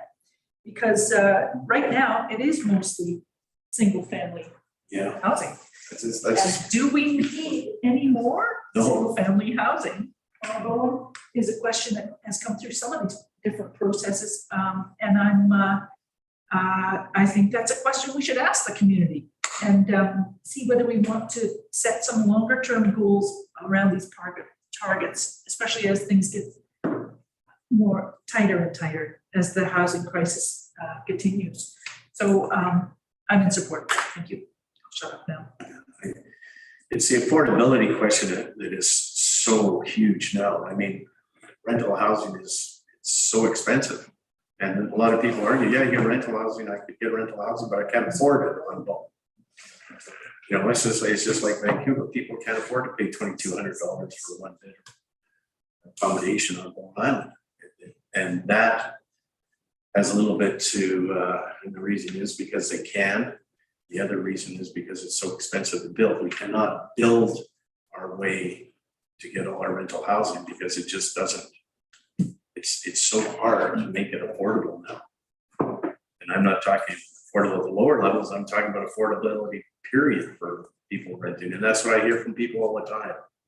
You know, I saw this one place where they won so much money for it. You know, so they'll get it somewhere else. You know, that's the unfortunate part is we're caught in a really, really tough spot here. So on this recommendation, Robin, it's like 3 and 4 enable creation. You know, just. That's the OCP. Feel free to choose a different verb. We batted around a lot of verbs. So what did we incentivize, enable, identify? Incentivize is totally different things. Well, Yeah, and they were chosen, those ones were definitely chosen purposely. And I think enable was rather than, because really we acknowledge as a municipality, you can only enable. We like as Cal say, we're not in a position as a community to build the house yourself. does that mean changing bylaws? Does that mean changing the way Potentially. we do Yeah, business? I would say that it's using whatever tools are at your disposal to enable these things to be built, whether it's the EOIs that are going out for rental housing, whether it's changing bylaws, whether it's providing incentives, because maybe that's the incentive or whatever it is. But and just to point out, the targets do address below market housing, and we suggest that 50% of the new ones should be a target for that. Again, whether that's achievable or not, but I think that that's a good target to have. So sorry, that's off the subject, but I'm open to changing the verbs if that's important. Well, there's more than one definition of low maintenance. I mean, a lot of people have a house that's fine and that's, well, it's easy to maintain, but it's on a freaking big lot, which is very difficult to maintain. So the same size house on a much smaller lot.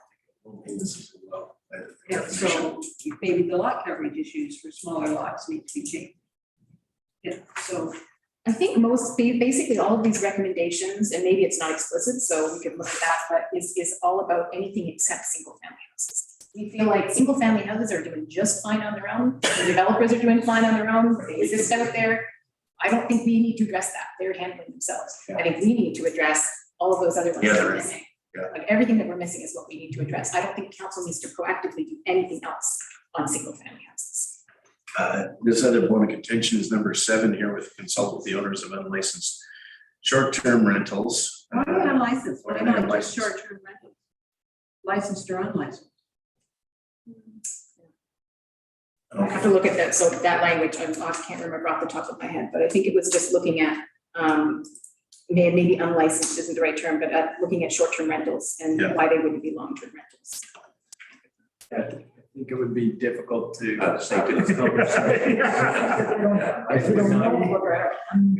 But It's a non-starter because there's so much money in short-term rentals now. It's a lot of ways, the only way people can afford to. I take his strides, but one thing possibly that you were talking about before with Councilor Nicholas suggesting, and I don't know what you called it, but like a matchmaking service, if that was something that actually came to fruition. Can you imagine as a landlord? I know lots of people, just friends and anecdotally, who do not advertise. They might have a space, they don't advertise it publicly, they don't want to deal with that. If there was some sort of service or place where they could go and they had pre-approved applicants, people who check references, all of that stuff, they weren't going to be publicized. They could privately go and say, hey, I have this space, I'm interested, but only for a certain person. And they got a matchmaking thing, or hey, here's 3 tenants we think might work. That might open up these opportunities. And that's what it's talking about. There's existing buildings on the island, there's existing spaces on the island, and maybe there's a way that we can consult with those people, we can find out how we can draw those out and get them implemented. So it's just exploring ideas. This saying is the least expensive housing, is the housing that's already built. It's not entirely true, but one of our speakers very much emphasized that this has seriously underutilized space, housing space. You have to make them. But that changes, you have to change the whole consciousness of the community. And the way people think and that, the way if they have to make money or not make money or whatever they have to do, it's a real tough one, I'll tell you. Well, there's a whole range. I mean, I've had several conversations with people without short-term rentals. Yeah. And for a variety of reasons, which all are perfectly valid, they wouldn't consider long-term rentals. Yeah. Yeah, and I honestly, I'm looking at the clock, I don't know how you feel about it, I don't want to get into a discussion of short-term rentals tonight, I think that's getting us totally off track. Yeah. The point of that one is just like, and I realize it was phrased poorly, it should, because actually if you look at the report, it's about vacant buildings and short-term rentals, just talk to people, explore what their hesitancy is, so it's really just exploring it, I don't want to bog us down with discussion, because that's a whole other day. Can I, Yes. I'd like to make a motion, Yes, please.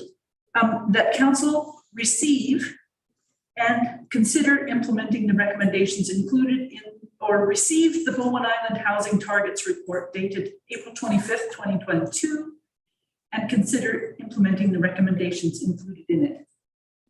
And with that, Sure. Sounds good to me. That should do the trick. Thank you, David. And any further discussion on this? Okay, all in favor? Opposed? How are we going to consider? I don't know.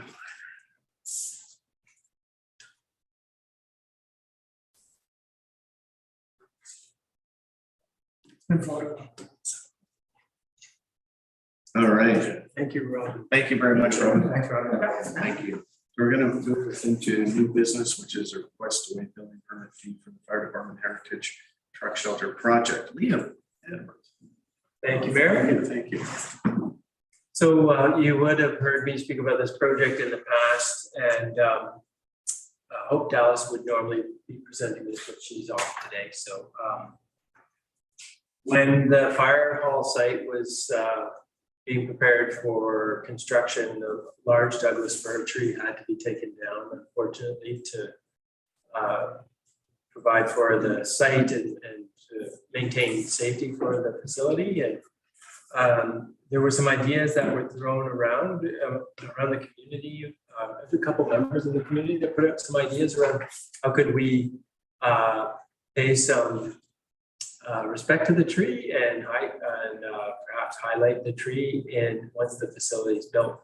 And one idea that surfaced that was that has gained a lot of traction is this idea of building a shelter for a heritage truck. And it's a really neat project where the building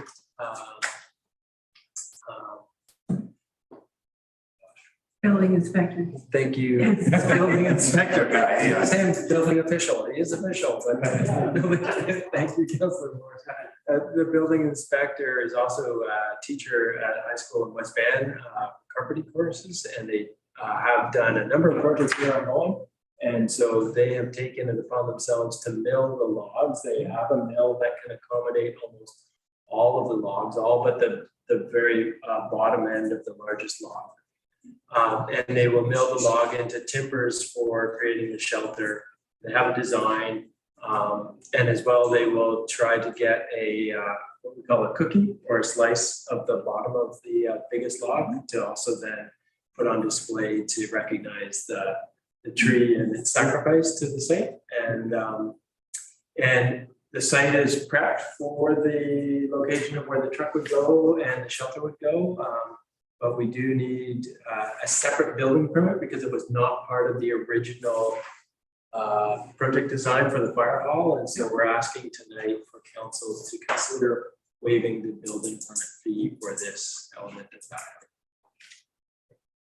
Rob?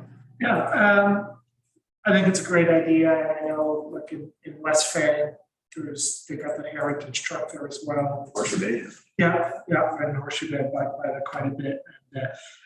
And I know we've talked a bit about heritage, and sometimes there's a a lack of some heritage on island. So I think it's great that we have something in a fairly visible location and saving a heritage truck like that. And we've worked already with the gentleman on the bike barn. And they built the logs there as well, which was an amazing project with the students working together and repurposing the wood, which is awesome. So I think this is a great project, and I'd be happy to move the motion. Sure. I have. Yeah, we can talk after. Okay. Go ahead, Roy.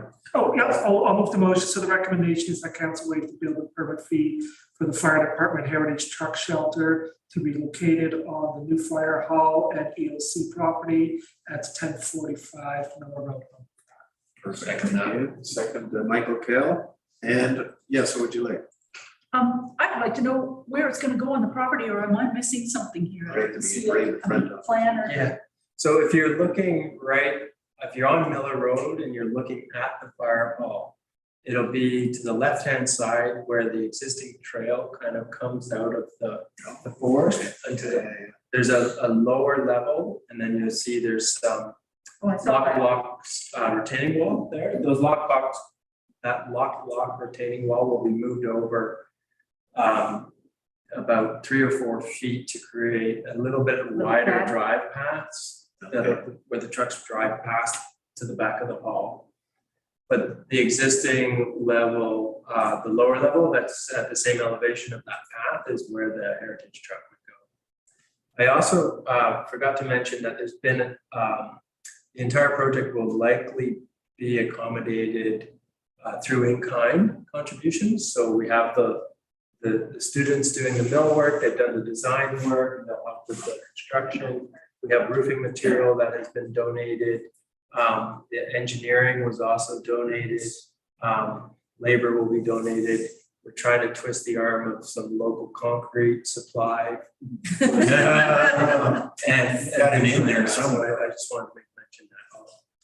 Yeah, that's amazing. That's really fantastic. So Just that I'm in favor of the project, and I like that it sounds like it's going to be out there beside the trail. So people will not hidden away behind the building or something like that. Yeah, no. And so I just wanted to check about that, and I like that the tree will be used and recognized and have an educational role with the cookie that you described, and or potentially, depending on how it's treated. And I am so anyway, I'm in support. Sounds like a good win-win-win kind of project. Thank you. feel good project. Yeah, absolutely. Maureen. Just regarding the use of heritage truck, when this initially came up, I checked in with the Heritage Commission regarding adding this to the Heritage Register, and it actually can't be added to the Heritage Register. It doesn't fall into, formally, it doesn't add, it doesn't fall into any of the categories for inclusion. It has to be a building, has to be a site, has to be a monument. No rolling Could be a monument. Come on. You tried that already? So no objections to calling it a heritage truck, but we just can't formally put it on. Antique. In time. Okay, so any further discussion on this? All in favor? Aye, unanimous. Thank you very much, everybody. Okay, so we're down to 11.2, which is CAO update. Over to you, Daniel. Thank you. Thank you, Mayor. I have 2 items. One, I just wanted to give you a brief update on where things are at with the Mount Gardner non-motorized use issue. And so staff continue to engage with Ministry of Forests and the fellow there, Brian Mitchell, is the staff that has been tagged with coordinating the community engagement and bringing the project towards a final decision. And the plan as it currently stands is that there'll be further engagement with the key stakeholders in June. And so Brian has reached out to them all individually over Zoom calls, and He'll be on island the week of June 1st or that during that week. And we'll have some face-to-face meetings with them and with Bonnie and myself, as well as spend time on Mount Gardner to look at some of the concerns and get to know the site better. And then I've requested for a delegation to council shortly following that engagement session to provide council with an update of where things are at. But then he will bring forward a report with draft recommendations to council later, probably, my guessing would be early fall, like September. Could be sooner, but I doubt that it will be sooner. And that would then lead towards a final decision later this fall, winter. Yeah. So.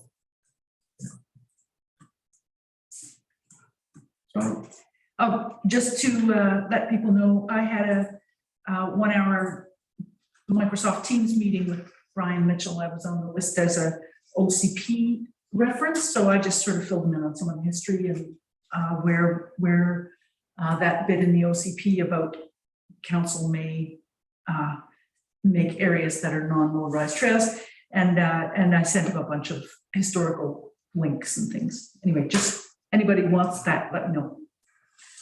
David? Thanks, Liam. I'm just wondering who exactly the stakeholders are.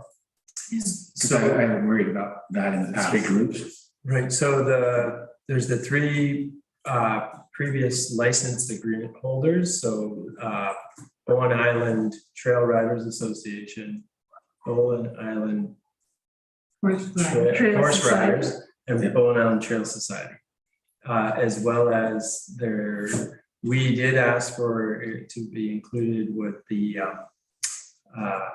Rotary Club, which has done a lot of work on the mountain for especially with mapping, and the Conservancy, and I think those are the primary. All right, good. Could I suggest that perhaps someone from Metro Parks be included? We did, Parks as well, and Islands Trust as well. So the orders of government are sort of being engaged at a slightly different level. So Yeah. thank you. As well as the Squamish Nation too. So. All right. So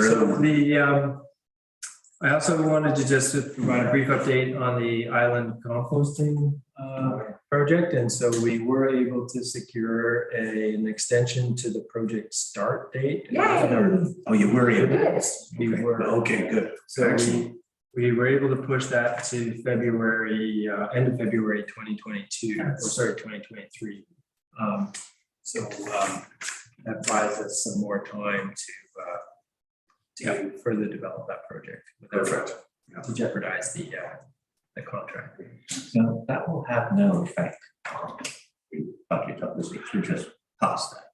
No. But it does make for difference to outgoing expenditures on this project for the time being. So without this, I don't want necessarily to get into that right now, but we will have a chance to discuss that.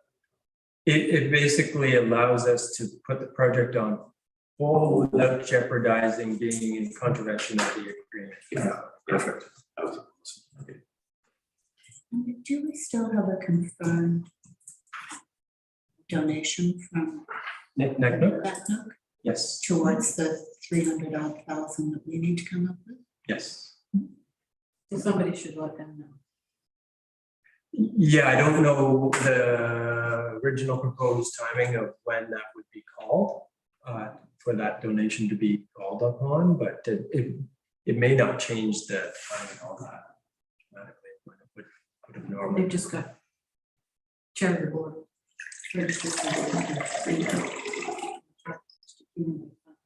Yeah.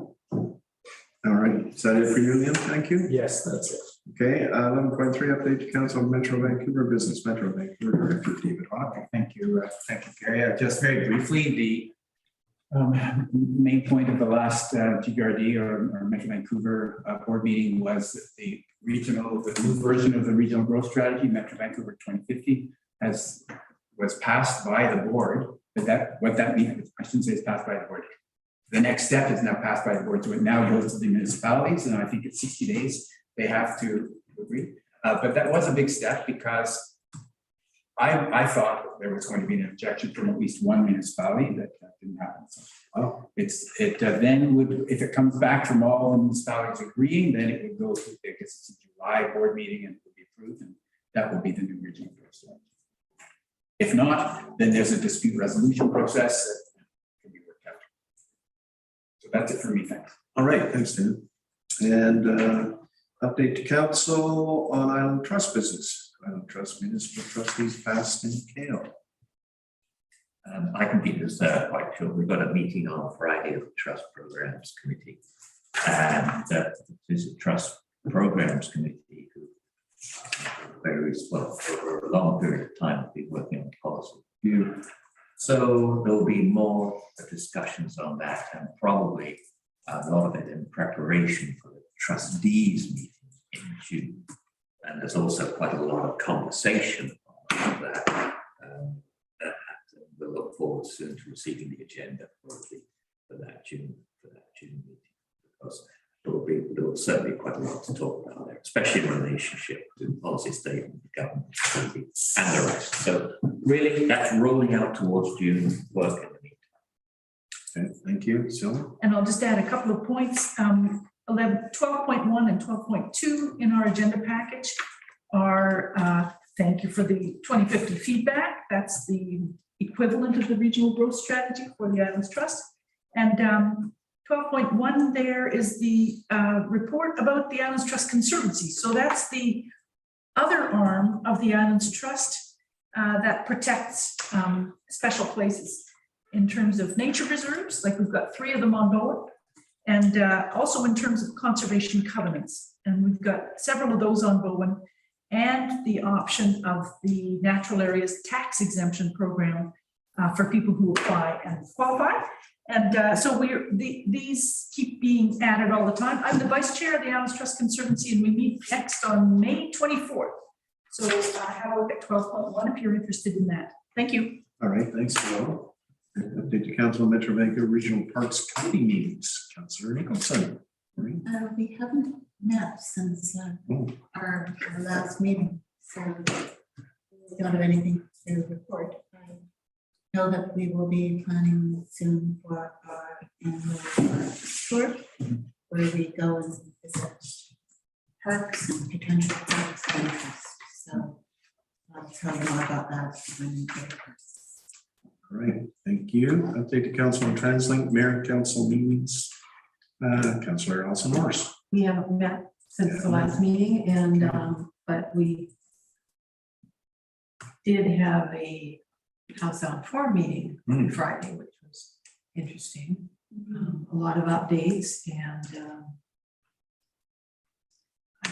also some updates and requests, which I think will be coming forward to do with the governance and funding for the House on Biosphere. Have to go. Yeah, that's right. It's waiting for the notes from the meeting. It's going to be a tough. Just on that note, the House on Forum, there were some interesting comments from Lions Bay that regarding not wishing to be included within the urban containment boundary. Oh, interesting, yeah. And I don't know. I think it has to do with fire. It'll be, we've had a long conversation about fireplaces, about wood stoves, and yeah, but they don't want to be moving forward as quickly as is required for the high efficiency wood stoves, feeling that it's you know, they don't have the same air quality issues that you would have if you were in downtown Vancouver or whatever. You know, so that's been a bit of an issue at the Climate Action Committee and long discussions about that. So I'm presuming that's what it's about. That's partly it, but it's also just their sense that they are as rural as Bowen Island is, if not more so, given the lack of a business base that they have there. And the second point that didn't really get discussed was regarding wood fiber LNG. And just a note to council that they did make a presentation at West Vancouver's council. And I'm assuming that that will have been video recorded. It may be useful for us to take a look at it in advance of wood fiber visiting Bowen. And one of the points that Bill Selkovich made was regarding refueling of the tankers and where that would be taking place. So that might be something you listen for in the video. That was answered in the article in the Marshall News, I think. Apparently not to Bill's satisfaction. All right, thank you for that, so. It was a very interesting meeting. I'm sorry I couldn't stay for all of it, but there was also speaking to the Islands Trust newsletters that Trustee Kale has been asking to be included occasionally when they come out in the info items. District of Squamish, the town, the city, has been, their mayor reported that they're under a campaign, a funded campaign of trying to discredit the work of the elected folks and staff and that kind of thing. And also some projects like their public works yard have been targeted as so that getting social media all stirred up against them. And it's a Facebook group sort of funded, directed campaign. Surprise. Anyway, so it's not just the Islands Trust that's having this, it's also Squamish, right? It's true. In fact, I got something through my letterbox, as I'm sure you Oh, did. that mail, yeah. Maybe a mail piece, and at least there's signatures to it, names and telephone numbers. You know, it's not one of those anonymous. And I'm actually reviewing it now to see whether, I see what they've written. To be honest, I think it's a 4-page document too. Mine was only 1 page. Really? Just They sent you the color version? I don't know. But Alan just told me whatever it was. I have it, and I just will be reviewing it because I'll comment back on it. Because there's no doubt about it, there are some people, and it applies to some specific issues. In our meeting on Friday, I mean, I intend to bring it up because these are broadly circulated by articulate people with a point of view. And rightly or wrongly, there will be those that agree and disagree. But it is certainly a very determined campaign. So, and I'm sorry that did it say Lions Bay was also in the same situation? I missed that bit. I missed that. Squamish. The Squamish one, they have no idea who's behind it. I'd just Anyhow, like to right, call our right. attention to the agenda. Yes. That was the no meeting. Okay, so we're done there. Move to the closed council meeting and Oh, there's one more. Maybe we That's can. fine. Lister, The one that added, yeah. 10.8, we added Maureen and. yeah, we're only on 10.7. We're only at 11.7. 11.7. Move to a closed council meeting. The recommendation is council move to a closed council meeting following the regular council meeting to discuss items pursuant to section 90. Section 1C, E, and J of the community charter, and I'll run that by consensus. So Gary, just a process question, so I'll give the update after this then. No, you can do it right now. Yeah, okay. After we vote, I'm moving to vote. No, we don't have to. I did it by Okay, you did it by consensus, so consensus, Robbie, okay. go ahead. Okay, so Councillor Nicholson and myself attended the Lower Mainland Government Association conference last week. It was Wednesday, Thursday, Friday. Really good conference. I think you would agree, Councillor Nicholson. Really a sense of that was a tough 2 years of not meeting each other and not talking, and it really for me stressed the importance of us getting together with our peers amongst in the Lower Mainland and discussing ideas, and there was a real sense that was missing, and that it was great to be back and doing that work. The conference topic was resilience, around resilience, community resilience, especially in this context of the heat dome, the floods, COVID, and anything short of a plague coming in there too, or something like that. So it's been tough on a lot of communities, and sharing a lot of experiences around how it was handled, how things could be handled better, and a lot of good speakers talking about community resilience. Just some things that stood out for myself personally, and then I'll let Councilor Nicholson if she had anything other interesting things that she noticed. One was the importance in emergencies. We a lot of times focus on, do we have fire extinguishers here and this, there, and that. But the bigger thing, and especially with the diversity of emergencies, when you can't predict, it's going to be a flood here or a heat dome there, and that, is that whole idea around resiliency, community, social resiliency. So some of the great examples of the flooding, for instance, where people automatically got together, helped move animals, neighbors came in, and how we can facilitate that, and ideas around building that kind of resilience. And then also how, if people don't have that resilience, what happens? So if people are disconnected, they're not unified, the negatives of that. One of the interesting stats that really stood out for me was that there had been a drop through the COVID process of 33% in social trust. So real sign that, there was a failure there. And some of the examples that I have seen through this, like the pass back thing, the mandates, we're dividing people, and what that has done in society and the impact it has on us being resilient in a community. And I think that's something that we'll be looking back on, I think, in the years that, we need to do better in some of these areas. And as governments, we need to be very careful that we're unifying people, not setting up barriers and separating people, because that has very negative impacts. Real interesting anecdote was a study done by airline industry on airlines that do not have any classes, so the general bill, and airlines that have a first class and then general seating.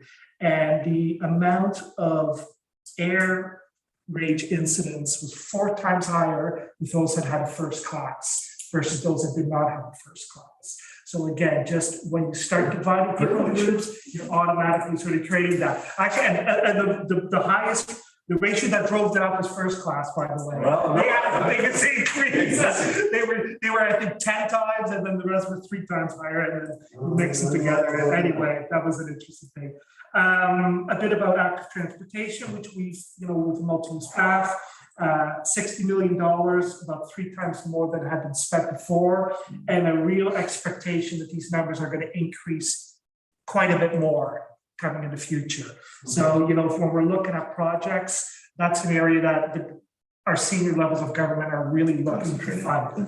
A bit about climate change as well. The goal is 1.5 degrees. Which is a drop of 50% in emissions by 2030. So we're 2022. So one of the points that was driven home was that half of this will have to happen within the next term's council. Yeah. So, not holding my breath on that one, but, there was some, one of the municipalities was putting a lot of, I don't want to say pressure, but a lot of emphasis to staff to come forward and say, give us some things that we need to do to meet this. Yeah. So I thought that was interesting. And lots of talk about infrastructure. I mean, if, our infrastructure, I think we all know is a huge concern, but that's across all municipalities, and frustration around that, we don't have enough authority taxation-wise to cover all these costs, and a lot of push for, the senior levels of government to step forward with some cash on that. So that's what I got out of that. That's awesome. Thanks, Rob. Yeah. Just a couple of points. I really paid attention to the money discussions. through much of this. And one of the messages that kept getting repeated over and over again is that some of the challenges that municipalities are facing at the moment cannot be responded to as individual municipalities. Just the scale of the destruction in some places is so phenomenal. So we had, for example, Henry Brown talking about what went on in Abbotsford and Sumas Flats and so forth, and saying that they simply cannot pay the bill for the work that is required. So it does need to be collaborative, and the formulas of 80% from one level of government and 20% from municipality. When you're dealing in the billions of dollars, that's not workable. And he's looking at gigantic bills to address what they experienced. And they mentioned on a couple of occasions, the proportion of taxation that comes to municipalities being 8 to 10 cents the dollar tax that's collected. So roughly, correct me if I'm wrong, I really know this off by heart.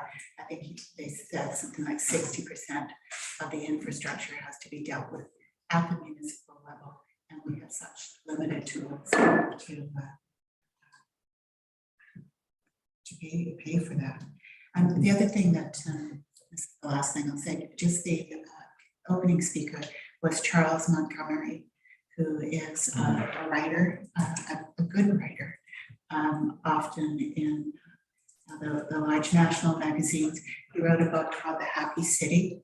So he sort of turned his focus to urban design and changes that can be made in the types of homes that are constructed that will make for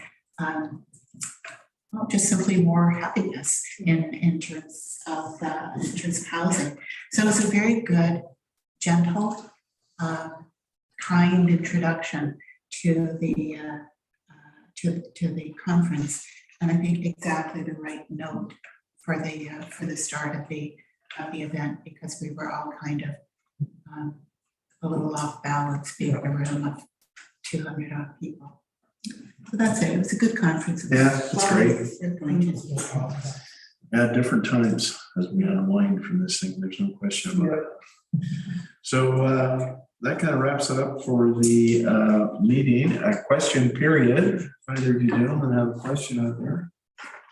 Is there anybody on screen here that wants to? I will, but I need a little time to digest all the stuff. Okay. Learning is Councilor Nicholson is that the wood fiber LNG coming this month to present solar. I think it's the end of this month. Yes. Someone got a date on Be it. on the next meeting, so maybe. Okay, perfect. Sorry, so they are coming on the. Yes, May 24th. Yeah, because the 23rd is the holiday, so. Yeah, okay. Oh, okay, 24th, okay, Tuesday, okay. Right. Awesome. You've sat through the entire meeting. Yes, okay. You have any questions, or you just come for No. evening entertainment? No, I just came for, just kind of wanted to see how things go. I've been, someone who's been kind of complaining about how stuff goes ongoing for a long time, so I figured I kind of actually wanted to see how it works. I like your style. I hope you were pleased. It was very insightful. I'm really glad. Oh, that's great. What's your name? Connor Rose. Thank you. I'm the grandson of Jan Childress. Oh, yeah. With a very she runs the candy store down the coast. And I work for Louise, one of the people. Oh, perfect. Great, good for you. Nice to meet you. Yeah, you guys as well. And on that happy note,